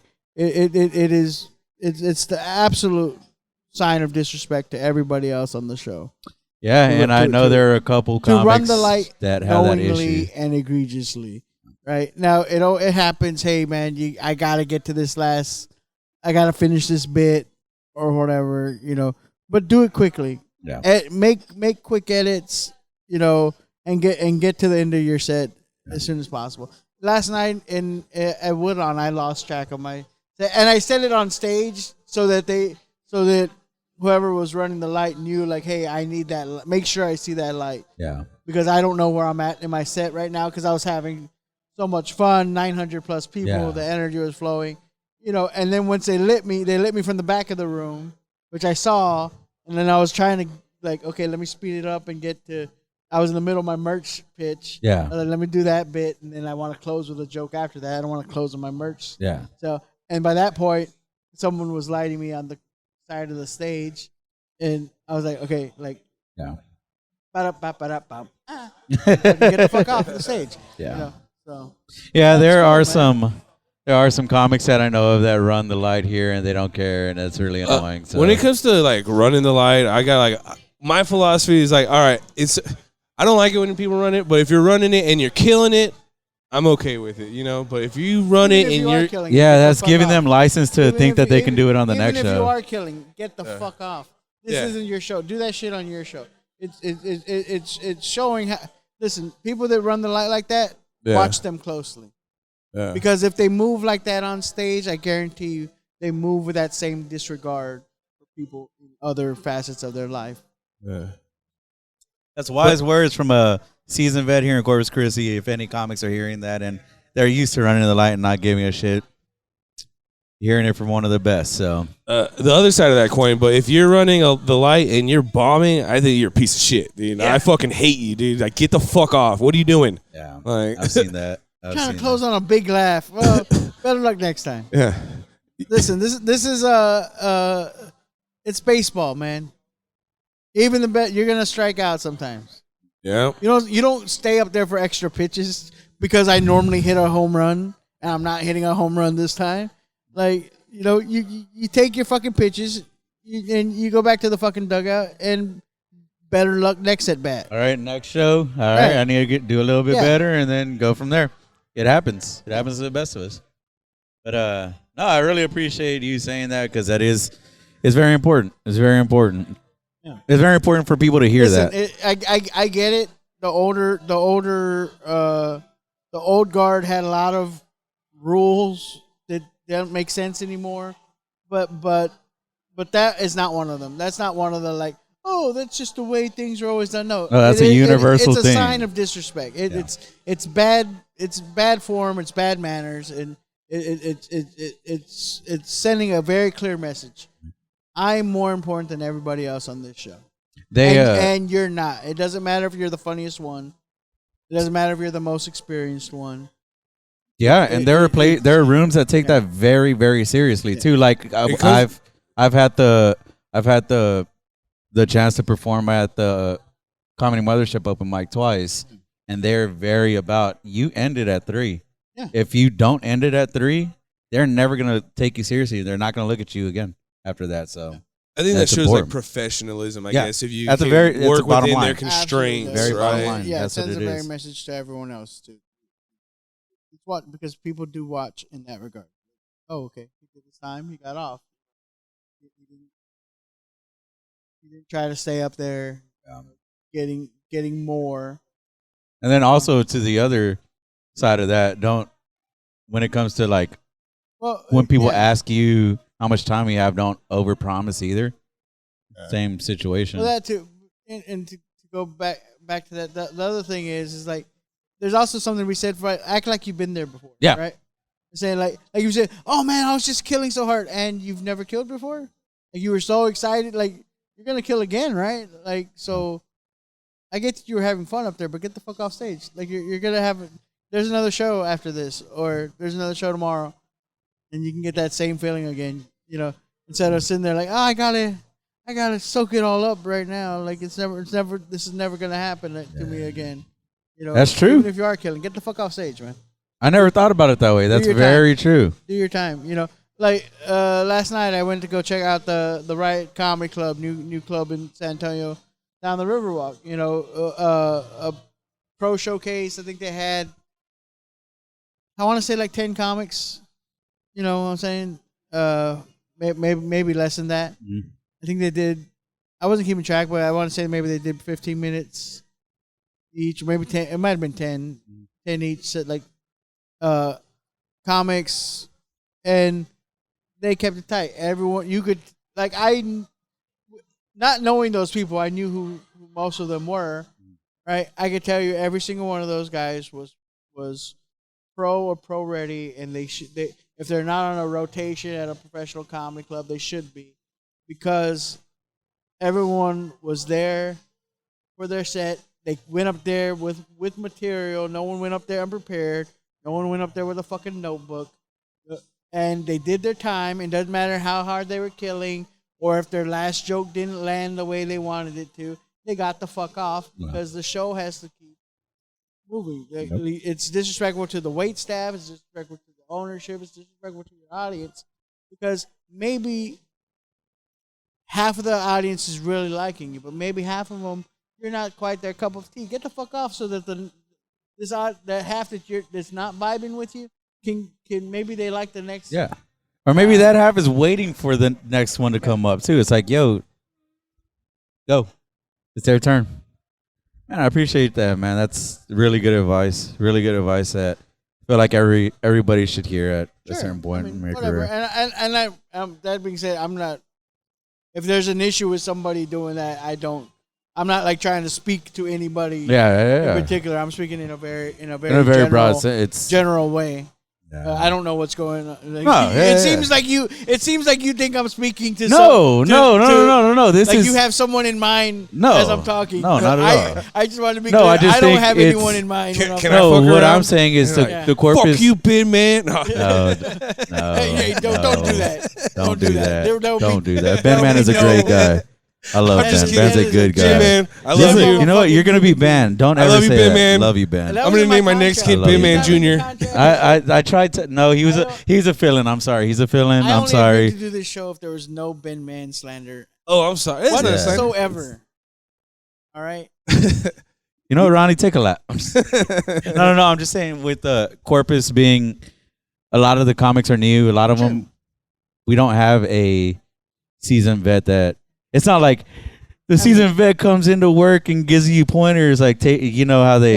Yeah. Career day. We don't have like one of those. It's like, and you do this in comedy, you do this, and you don't do this. So Yeah. it's And good and for people y'all to don't hear need that in either, general. because there is so much changing. Yeah. In the way comedy is, and a lot of the rules, like I said, they are aged out and they don't apply anymore. And there's people that have been doing it 2 years and are selling out theaters and stuff like that. So there's a lot of things. You don't need the old guy in the back room telling you, no, this is the way we did it all the time. But there's still some rules that are good. There's some rules like hey, they existed for a reason, right? And comedy is a profession. Yeah. And if you carry yourself as a professional, it'll get you into a lot more opportunities versus the other end, right? Very true. Of I don't care, I'm just gonna be this renegade and do things my way, and everyone be damned. Well, then hey, man, more power to you if that's what you're choosing to do. But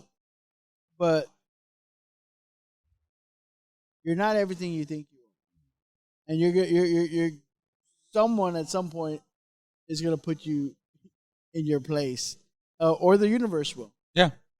By not letting you get to the whatever level you think it is. Because that's just not the way you behave. Yeah. We live in a society. Society has rules. Simple as that.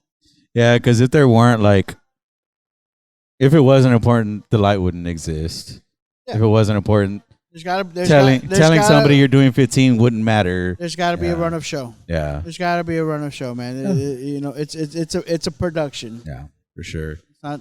And I like whenever I get to go on the road with you. It's not often that I do, but when we have taken trips, I love picking your brain on that because I want to become better and I want to.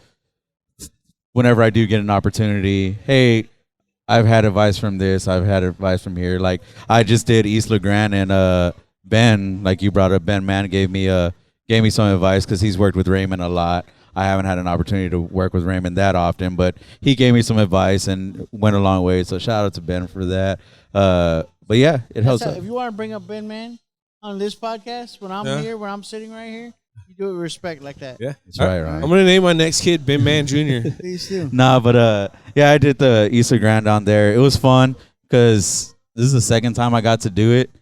The first time I did it, I ate shit. I didn't do good. Yeah. I didn't do as good as I Okay. would have liked to have. Fair enough. And then this time, that was about a year ago that I got asked to do it. Whenever my friends went, because of the experience that I had the first time, I felt like I wasn't ready to go back there personally.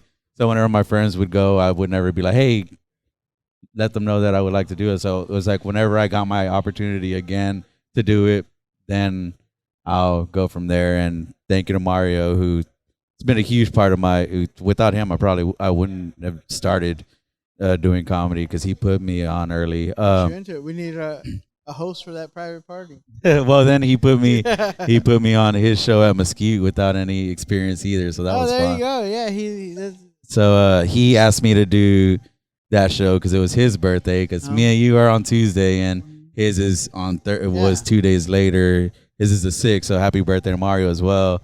He asked me to be a part of his birthday show. So I was like, you know what? I'm ready to do this show, and it was fun. I did 15 minutes to. Of course, nice. Raymond started it off, did his thing. Great hosting, got the crowd ready. He's really good about when people are walking in, welcoming them in, which is amazing. He makes them feel like, hey, you're welcome, come into the show. So by the time I got up there, the room had already packed up. As opposed to when he started, it was still slowly trickling in. He did his thing and got the room packed, got up there, did my thing, and it was day and night from the first time to this time. I felt it was a very solid set. I was very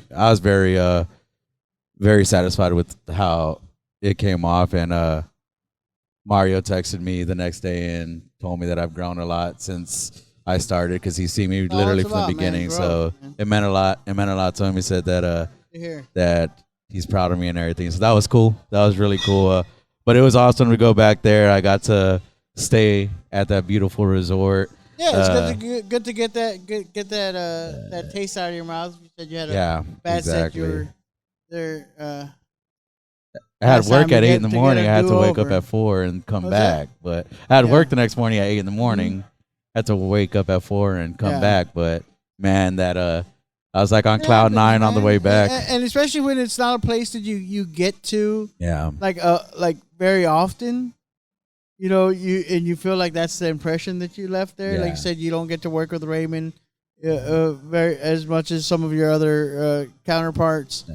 You know, and you feel like that's the impression you left. Yeah. And it's someone you respect. I'll tell it sort of like I was saying earlier. You know, it doesn't matter if you're a home run hitter, you're still gonna strike out, right? Yeah. Think of these guys that break records. They still have strikeouts. Yeah. They don't crush every time they get to the plate. It's in regards to baseball. So I don't think I've told this story too many times. So I'll give you so Ralph Barboza, we all know him, household name now. You know, dude's crushing theaters. So first time I met Ralph, I had booked Jesus Castillo, midnight at that time still, to do a room in Sinton. Okay. That had reached out to me. I had headlined it the first time, and they were like, "Hey, we really want to do comedy every month or whatever." So I was like, "Yeah, sure, I can help you bring some comics down." And so I brought Midnight down, and Midnight brought a very young Ralph Barboza down.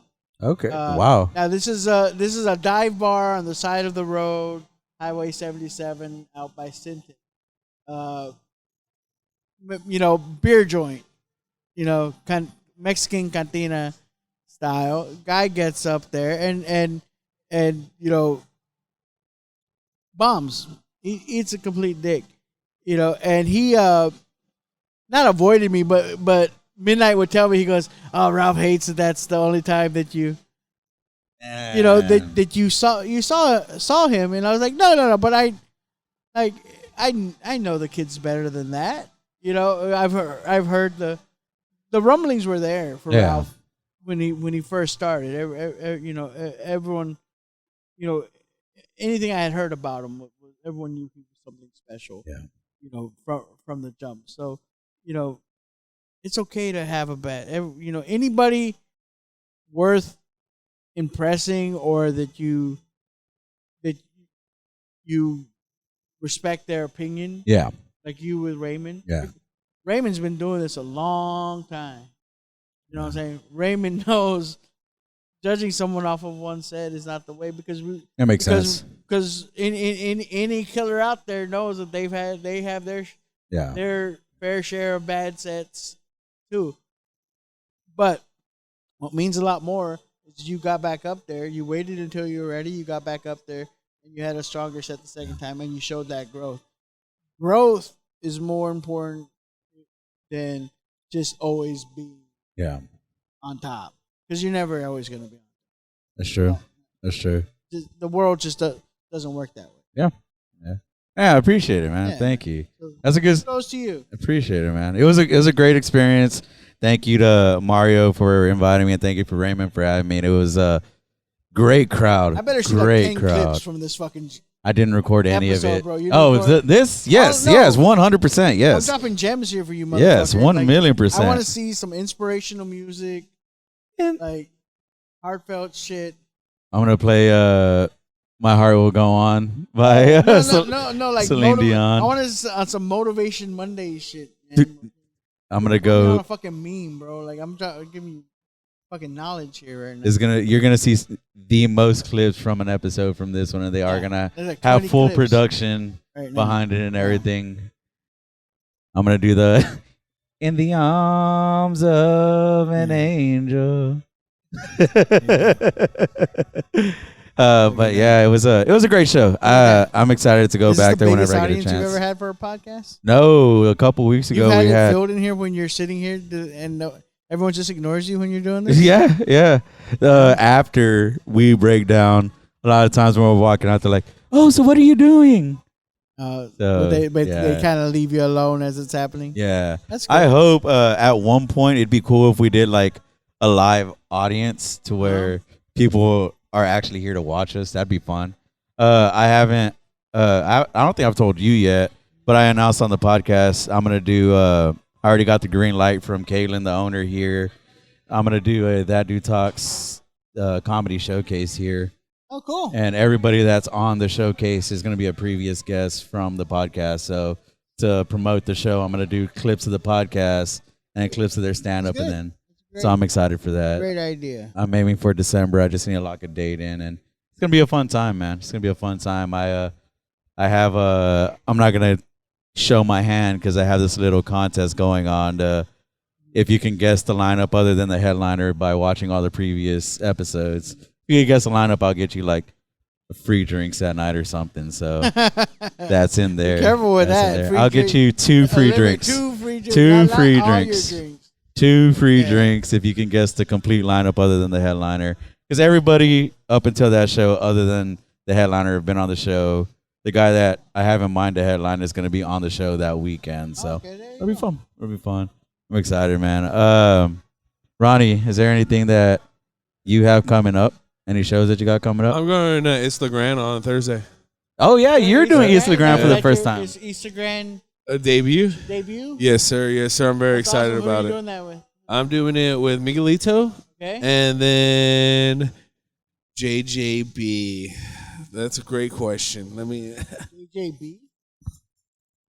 Who's JJB? I don't know. I think he's I'm gonna pull it up right now. pulling it up right now. Oh, Or okay. I That's cool. Isla Grande's a great little room there that It's a Raymond fun room. has, and it's always a good audience. I will give you some advice because I know you're gonna need it for this because I know what you say on Yeah, stage. you need Jacob all the James help you can Garcia. get. Oh, JJG. That's what I meant to say. What is his name? Jacob James. Oh, okay. I know. Jacob's a great guy. He's funny comic, and he's such like a ball of positivity all the time. You'll enjoy working with him. Tell him I said hello. You excited for that one? Yeah, I'm super excited, man. It's the first time I've ever been to South Padre Island. Yeah. It's the first time I've ever been to a resort like Great, and it's popping in November. that. So I'm super excited. Ask anybody. The best time to go to South Padre Island. November, baby. I had a table of MILFs loving me. Yeah, See that? dude. Oh, look at Loving me. Look at that. They all came up to me after. Tell me more. And they were, oh my God, you're so funny. And then I would go outside. They'd come out there to talk to me. I'd go inside. They'd come talk to me Did you again. take him to the room? You were scared or something? No, I took one of them. Oh, there you To the go. room, Good for so- you. It was fun. It was a great experience. Knowing that I didn't have to worry about any consequences Yeah.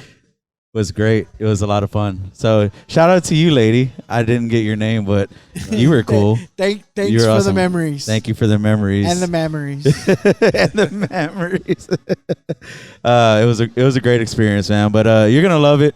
You're gonna love it. There are a lot of whites down there at that time, so you'll fit in perfectly. Yeah, they always got like conferences and stuff like that. It's a tourist spot, which is a great room to learn to work.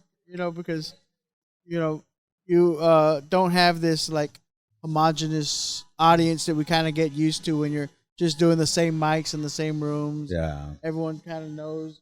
So it's for younger comics, it's great to get used to learning and to perform in front of those diverse audiences, because that's what comedy out on the road actually looks like. Yeah. Yeah, because you don't get your audience out on the road. It's like you get what you get. Yeah, You get what exactly. you get. Unless you're like the headliner, that's Right, that unless everybody's there to unless see. you have Yeah. a draw where it's everyone knows what they're there to get. But in a club comedy, which I feel is a dying art, it's just you got to be ready for whatever that audience wants. You got to give it to them. Yeah. Ready? All right. Speaking of doing touring and being Are we like, going straight in? yeah, we'll go straight to okay. it. Yeah. Or do you need no to use more, yours? No, I don't need no more You good? breaks. Fuck, You good? fuck it. Are you kidding me? Let's get the fuck out of here. A 2-hour podcast. Jesus Christ. Yeah, yeah. It's not It was- that dude talks. That dude never shuts the fuck up. Damn. What? That was I thought actually you- Sam's I thought you were- idea. I thought you were joking when you Me? said a 2-hour pod. Have you watched your analytics? How? So the whole idea of it is, for now, it's going to be 2 hours. Okay. But it's eventually going to be 1 hour. But on how each- many people stick around for the full 2 hours? Let me finish telling you, I'm asking Javi. you. Let me No, finish that's- telling you. So eventually, once I get a following, it's going to be the first hour is going to be on YouTube. The second hour is going to be behind the paywall The first hour is gonna be what? on YouTube. Okay. The second hour is going to be on a paywall. It's going to be Okay. on Patreon, and I'm going to charge $1 Okay. for people. It's eventually going to get to that, but Okay. I'm letting everybody get the full 2 hours for free Right for now.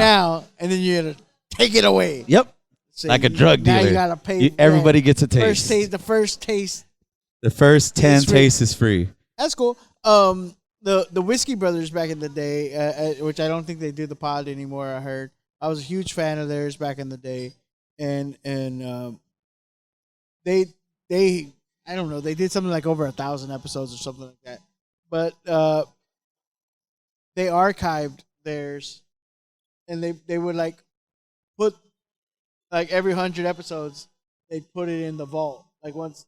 Oh, nice. And the vault was behind the paywall. Okay, Like, I might you do want- that too. If you wanted to go back and listen to like the older episodes, Yeah. you had to pay for it. Yeah.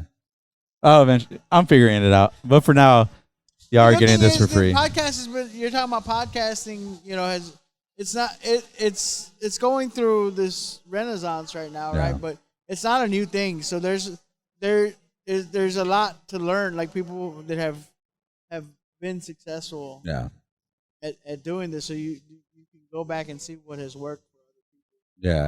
Yeah. And figure out how to make it. Because is it an oversaturated market? Absolutely, it is. You have to make yourself stand out some way. You have to have people have to have a reason to listen. You're asking for people for 2 hours of their fucking Other time. time Yeah. to listen to this versus everything else that they got to listen to.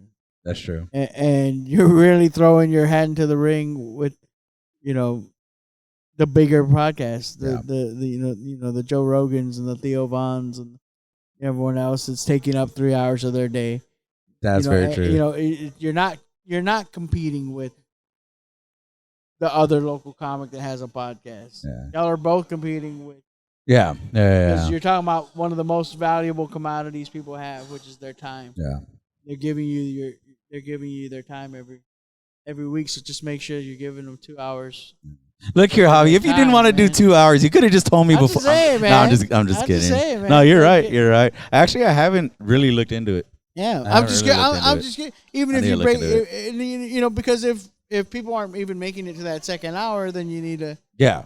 Yeah. You know, when we were doing About This Locals podcast, you know, we started off as an hour, and I think at the end we ended up with 30-minute episodes because we found like most people, like they just want to get the quick laughs, you know. And we were a faster pace type show where it was a lot of riffing off the top, Yeah. and they just wanted to hear just the off the wall shit that we would say, and they would get on. And we made it. We got to do one live podcast, and it was great. Yeah. Where'd y'all do that one at? At Mesquite. At Mesquite? At Mesquite, yeah. That's cool. That's really cool. That's one of the goals to eventually do a live. Yeah. Do a live. That'd be fun. I want to toy with, because the showcase, I'm planning on doing it quarterly. It'd be cool if by like the third or fourth one, do a live podcast aspect to it. Okay. And go from there. Trying to figure it out. I'll eventually want to do this in front of a live audience, but we'll see what happens with that. But to have you within the first 10 episodes is pretty cool. Yeah, man. cool. I'm glad you finally got your shit together. Oh, I was talking to Ronnie on that one. Having you for the third time. I'm just kidding. No, thank you for coming on, man. It's been Third time in 10. So Chris has got a special spot on my heart. Y'all aren't gonna make this official at all. no. You're just no. gonna keep. You're just Don't gonna pressure this. You're just gonna keep stringing him along. Next year, no $10 commitment. off, 25, dude. Are you comfortable with this? With this I'm gonna like put- lack of commitment on his part? He And doesn't want to make. now I know why he doesn't have a He girlfriend. doesn't eh? want to make this seat official. Like I really appreciate This- you for being available this when needed. situationship of a podcast that y'all got going on. He only calls me at 2 in You the know? morning. You know what? Run with it, because it's like let the tension build. It's a will they Like won't a will they. they won't. It's yeah, a will that they won't they of won't the they. podcast. You know. And they're gonna be like, Ronnie's on again? Is he Yeah. part of this or no? Like, Yeah. hey, don't worry about that, baby Don't worry girl. about it. You know what I'm That's saying? don't put a label on it. Just love it while it's happening. This is they're in an open podcast. We're in an open relationship, podcast you right know? now because everything's already made. I don't want to put those dudes talk. It's already that dude talks. Already do the It's logo. not about labels. That dude talks. He doesn't want to ruin what y'all have by putting labels and expectations. I'm gonna on it. put that dude talks Like- with Ronnie Fryer. No, that just sounds weird. Dude, that's Yeah. too long. They're Yeah, just exactly. That you dude don't- talks. Listen, because you don't want to do that, right? Because the bad part about like the ensemble podcast, like, is once a part of the ensemble leaves, then you gotta replace them. That's Yeah. I think that's kind of what Whiskey Brothers Yeah, ran into at some point. Like there was one Whiskey Brother left, Yeah. and everyone else was non-original, right? And then you become like these Tejano bands that like Yeah. are on their like 10th lineup of the original, and it becomes the Cumbia All Stars, the Cumbia yeah, Kings, yeah, the Cumbia. that- Yeah, Lincoln Park. Actually, thank you. I didn't want you to get sued, so I wasn't going to say the name.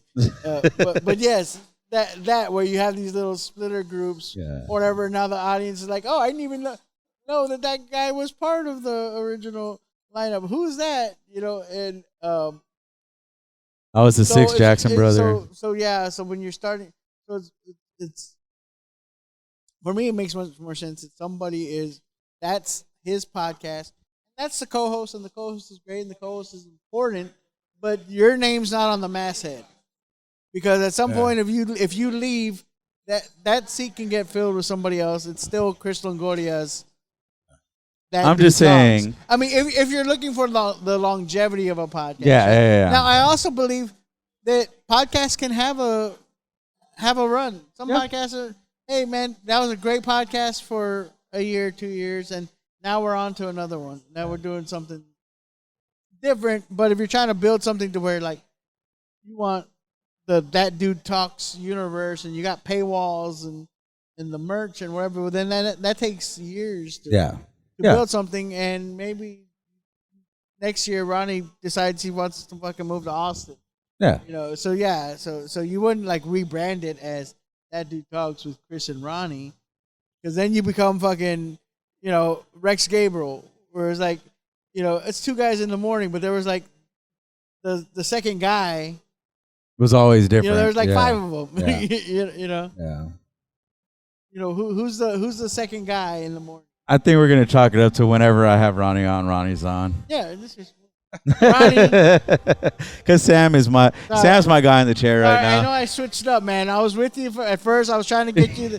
I was trying to Trying to secure score you me a seat. gig, dude. I was trying to secure you the contract here. You know what? I was on the fence and he talked me out of it. But I can't steer Chris wrong. You know, I think you're doing the right thing. You know, No.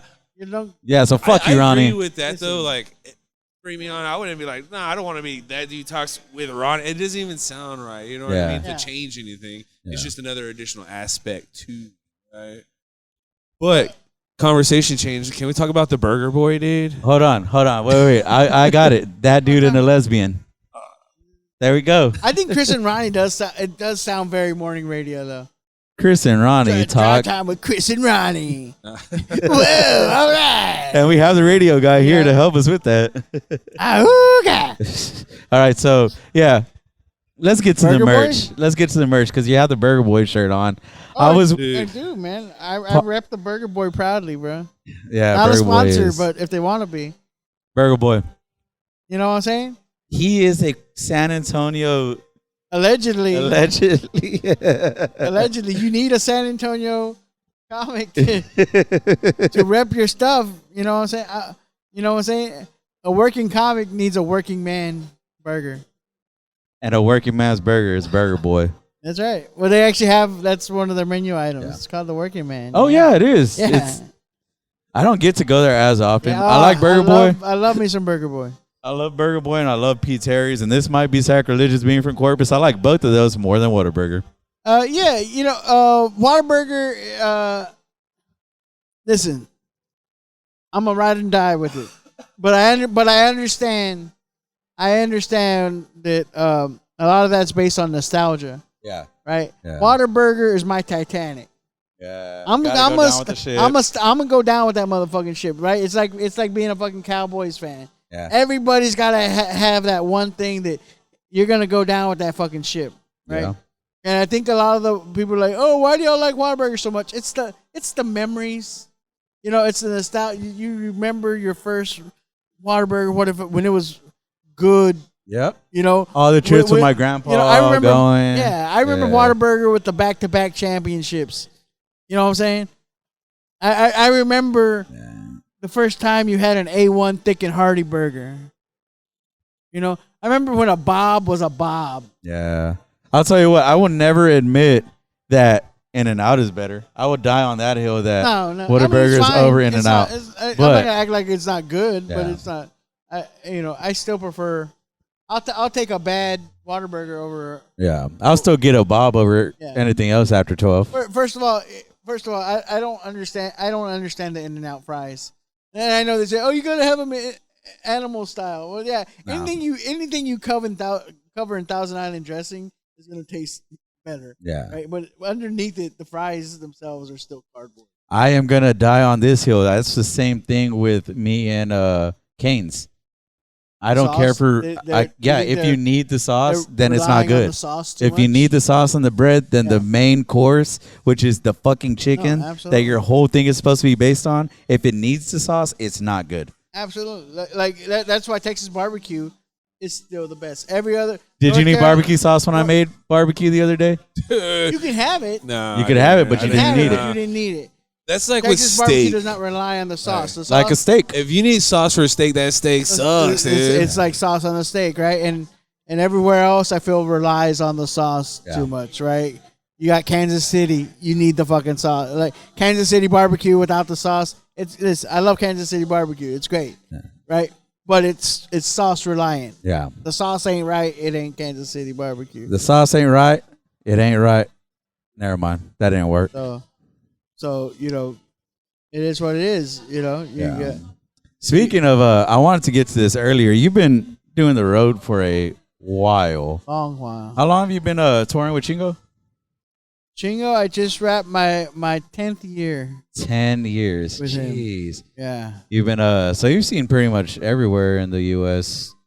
Yep. For the most part. I counted at one point. I mean, I don't know about everywhere, but definitely like upper 20s That's a lot. of the continental Yeah. US with him. But once it gets to a certain point, you like hop off and he picks other people up, right? Like a certain point of the what do you nation, like now because he's not. At one point, I was anywhere he was. I was with him, but now some markets he doesn't do as many shows as he used to.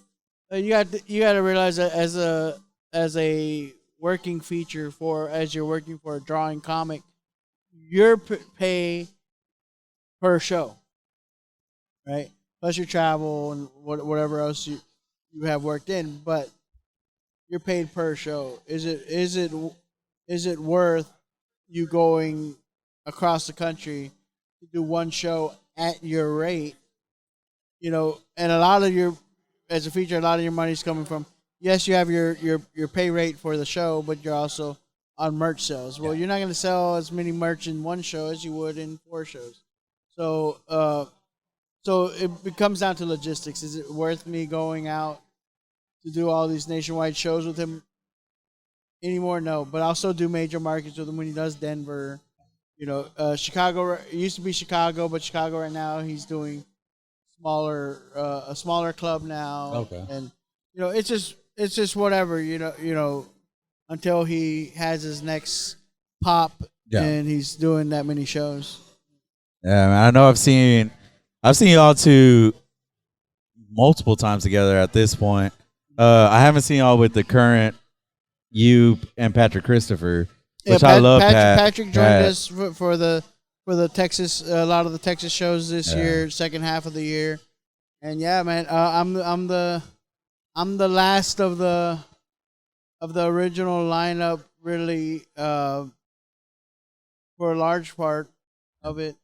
You know, and I'm not even the original because originally when he first made his transition to comedy, he started off with John Stringer and Blame the Comic and Midnight. Okay. I came in the second, so he started in 2014. Okay. Doing transitioning from rap to comedy. I joined with him in 2015. Okay, man, very early into it. Yeah. Oh, I didn't know it was that early into the only reason it his. took so long is because at that time I was on the Latin Comedy Jam tour, and he thought that I was exclusive to that. Oh, Everyone thought that I was like kind of locked in with that, and that's not really the way things work. Yeah. You know, I mean, you have contracts like that where you are, you know, but that's normal. A lot of it is just you work with who you want to work with. Yeah. You know, and when you want to work with them. So I started touring with him at the end of 2015. Man, you say you still like doing the road, or you like? Oh, I love doing the road, but the thing is, your life takes different directions, right? I kept having kids, you know, and you don't want to, you know. It's great to have dreams. It's great to have goals, you know, but you only get one chance at being a parent. Yeah, that's very true. So, if anything, comedy's a hard thing to do when you have something to lose. Yeah. You know, if you're young, you don't have a relationship, you don't have children, you know, fucking, you can take all the risk you fucking want. The more obligations and responsibilities that you have to be more calculated with the risk. Yeah, you have to factor in all of that. And so just your path becomes different. So, like, I'm not going to jump in a car with 4 dudes, go to Austin for the fuck of it. Yeah. If I'm going out there, I'm going to do a show with hundreds of people where I can get the biggest bang for my buck. Yeah. I just left my whole family at home, Yeah. right? Wife's got to take care of the kids by herself. She's got to get them to school and whatever. Like, I'm not going out there to tell jokes to 10 people. I'm going out there to tell jokes to as many people as I can, to get as many followers as I can, to sell as many shirts as I can, because that's what I have to do. Yeah. To balance the board for me. Yeah. Right. If you don't have that, fucking, you can roll the dice as many problems because you're playing with a full bank. Yeah. Yeah, because I don't. I'm not married. I don't have kids Fucking yet. go, man. But I see I have a niece and nephew, and I see how like I don't get to see them as often, Sure. and that sucks. I can only imagine how it'd be if I had kids. Yeah. Like, but that damn, yeah. So it's not even a love hate thing. It's just it's just the duality of life, man. Like I love being on the road. I love doing the shows on the road, right? And but yeah, when you're on the road, you wish you were home. You're getting the pictures from the baseball game that you missed, or the Girl Scout thing, or whatever it is that you missed, right? You're getting those pictures, and you're like, man, I really wish I was home right now. When you're home, and the calendar's not as heavy, 1 month or another, and you're like, man, I haven't been out in a couple weeks, and you start getting that itch, and you're like, I really want to go back on the road. I can't. You start looking forward to that next gig because you miss it, because it is addicting. Now the travel's hard, Steve Trevino used to say, he goes, we don't get paid to perform, we do that for free. We get paid for the fucking travel because that's a motherfucker. yeah. Once you get past the romance of like, oh, getting on a plane, and you see the comics that, I did it too, first, guys, I'm getting, here's the airport, and I was joking around and I was going to do a vlog last night because that's what it becomes. It's like, yeah, you're just really excited showing people really mundane shit. Like, oh, let me vlog going to the airport because y'all have never seen a fucking airport before. Yeah. Right? Everyone knows what the fucking airport looks like. Even like, oh, guys, we're backstage. I want to see backstage. What's the fuck backstage? It's a couch and a refrigerator and a TV.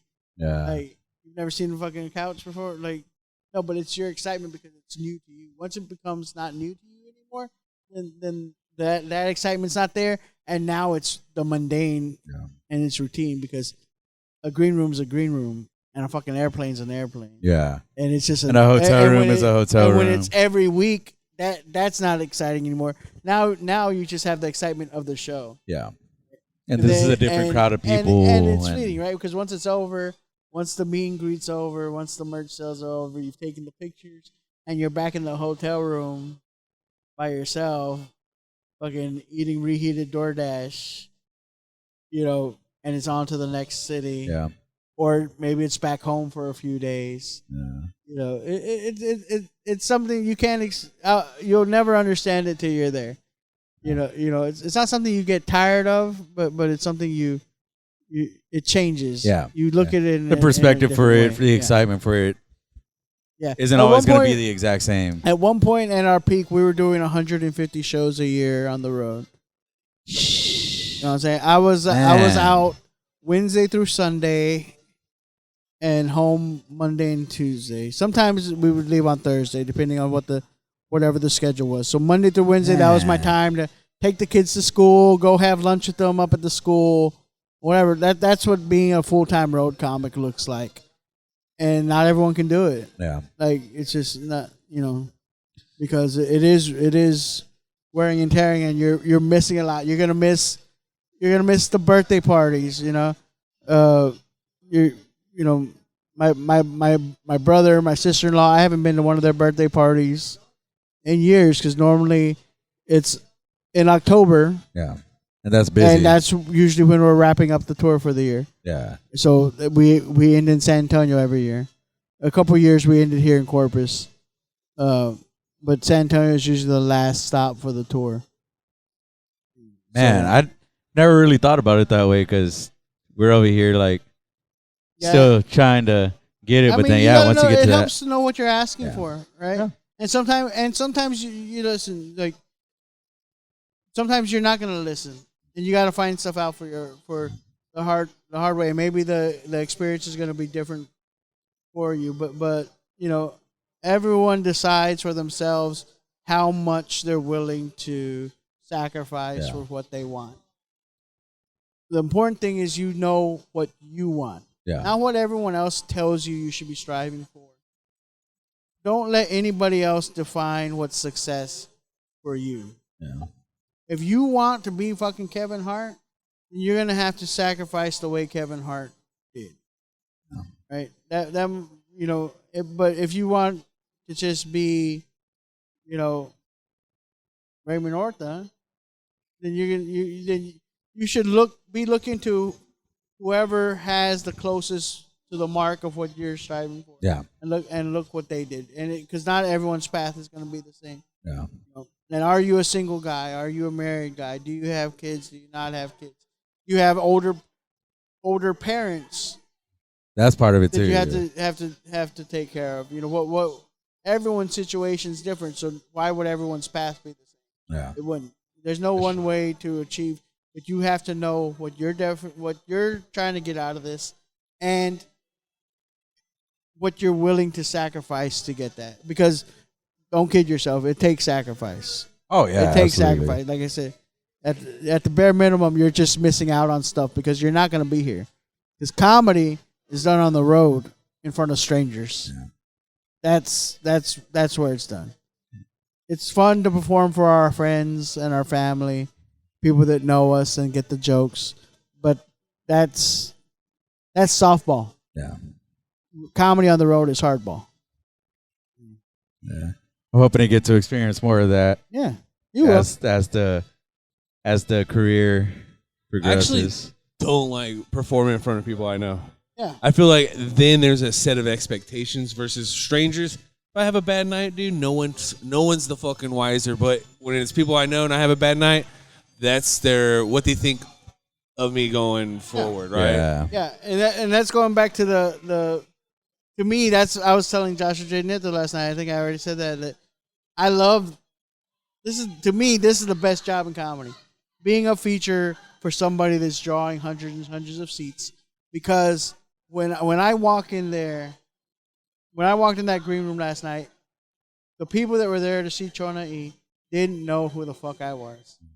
I had one of the local comics, Bobby, working my merch.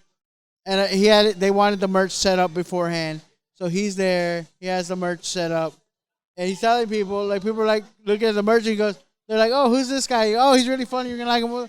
They're like, oh, I don't know who he is, but okay, cool. I'll take your word for it. And they walk away, versus the end where, he's got a line now at the merch table and whatever. And I go back to the green room, right? And she's got her family back there and her friends, people that had VIP meet and greet and whatever are back there.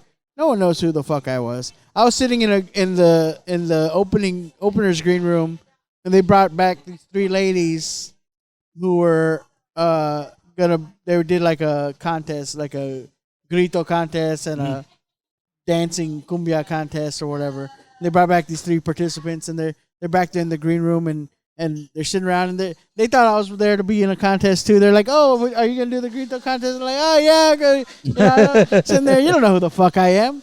I'm anonymous, right? But then to go up on stage and fucking rock it, and you get to kind of, You're like living in the shadows. there's no expectations. Yeah. They don't know you. They don't know who you are. And if anything, because you're the opening act, they think you're lesser than.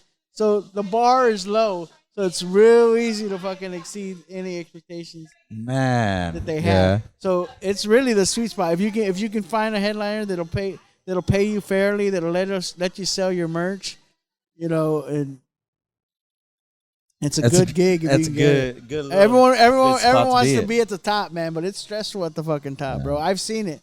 I've seen them sweating the ticket sales, and not wanting to say anything that's gonna get you canceled, so that now clubs won't work with you and your ticket sales diminish. Walking a fine line and all that. I'm not worried about it. What cancel me? What the fuck are you gonna cancel? Yeah. There ain't nothing to cancel.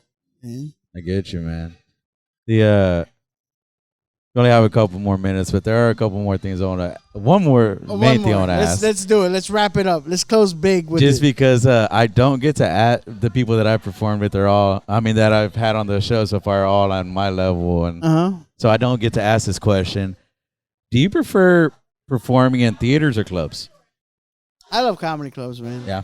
Theaters are fun. Theaters are a whole other beast, man. Like you get it's like they're like comedy clubs on steroids, right? And they're super fun, but it doesn't I like to feel that heat. I like that intimacy. I grew up, doing clubs like Mesquite, 100 seats. I can see the back of the room. Yeah. You know what I'm saying? But there's nothing like that high of having 1,000 people. In an auditorium, 2,200 people, and when the laughs, when the punchline hits, it knocks you back on your feet. First time I ever did Selena sold out. Roberto Rodriguez was comic, not director, was smoking a cigarette behind the building of Selena Auditorium. And he goes, I had to come in because I was leaning up against the wall, smoking a cigarette, and I felt the wall vibrate when you were on stage. And I was like, what the fuck did he just say? That's so wild. it's a different beast, and Yeah. I'm sure that gets addicting. But I haven't done it enough. Where I'm like, I would love that. I like being able to talk to people afterwards. There's no at a comedy club last night, 900 something plus people. There's no way to have a conversation with every single one of them. That's true. That's true. Yeah. Go ahead and stop it. Go ahead and And then we'll cut just it. kinda wrap it up. Okay, we'll do the wrap up. Wrap it up. Okay. Man, that's really cool to get that perspective because I don't get to have that many people that have been able to perform in both of them. So Yeah. that's cool, man. Yeah, and it's not That's- something that I do on a regular basis, So like I said, maybe if I had more opportunities, but when I started with the Latin Comedy Jam, that was technically a theater tour. We didn't do any comedy clubs. They were like smaller theaters, like 500, 600 seats, which is small for a theater. That's there's comedy clubs now that seat 400, 500 people. Yeah. So the improvs, most of them seat 400 to 500 people. So is it a theater show really at 500 seats? Not really. Yeah. Theater 1,000 plus seats. I don't get to do those frequently enough to say like, oh no, I love doing theater shows. They're fun to Yeah. me. They're still new, Yeah. right? Like because I do them so infrequently. Whereas it's like, oh the yeah, most this is recent one cool. was Steve Trevino, right? Other than last night. Other than last night, yeah. Yeah, when you did it Yeah, here. most of the time I'm doing comedy, and the improvs, like I said, the improvs are huge too. Those are 400 seats, But there's nothing like a dark 100-seat room. If my ideal world, if I could just sell 100 seats, 3-4 shows a weekend in some market, that's ideal for me. I would love that. That's cool, man. Is there any last things that you wanted to touch on? No, man. I think fucking 2 hours, man. I think we've said everything that True. there is to say. And take everything that I say with a fucking grain of salt. You disagree, you fucking go ahead and disagree. What the fuck do I know? Yeah, everybody has different experiences. So. I only know what I know, and you only know what you know. Ronnie, any last things? Nah, man. It's been a blast as always. All right. And then Don't let me- him disrespect you, though, when he just has you on here for these little drop-ins. Like, make him buy you some pizza. And I offer. I brought the I, for pizza your too. fucking Uber, I all right? offer drinks. I offer All food. right, Sometimes. you treat him like a Don't fucking worry. lady. all I right? will. Don't worry. dis- Don't worry about I it. like this guy, dude. No, so you said you have Thursday. Yeah, But- and then we're doing Riches on Friday. Yeah, so same thing. Thursday I have Tank's Pizza in San Antonio. Yeah, man. Friday I have Riches. By the time this comes out, those would have already happened. I just got booked on a show. Are you doing that show on Aransas, Porte? No, I'm going to be out of town. Oh, okay. I'm doing a show look with at a you. couple, with 3 guys from Kill Tony, Carlos Lopez, Jay What? Coulter. 3 guys from Kill Tony, Carlos Lopez, Jay Coulter, and What show is Golden that? Ticket winner Colin Sledge. Oh, wow. Myself, Uncle Sam is on it. Is that the CM Lane's one or Yeah, what? CM Lanes. Nice. I'll find out dude. more information. I'll post about it. But I think it's like November 23rd or something like that. yeah, that's coming up. And then in December, look out for the That Dude Talks showcase here at the That Annex. dude So, talks, man. you want to give your social medias OMG Ronnie 69. on everything? Yeah. Nice and easy. Javi Luna comedy on everything. Hell yeah. Chris On Longoria everything. comedy on everything, and then Chris Longoria on Facebook. So, all right, Javi, thank you for coming, man. Thank you, brother. Thank you for All having me. Thanks for watching. Yeah, have a good one.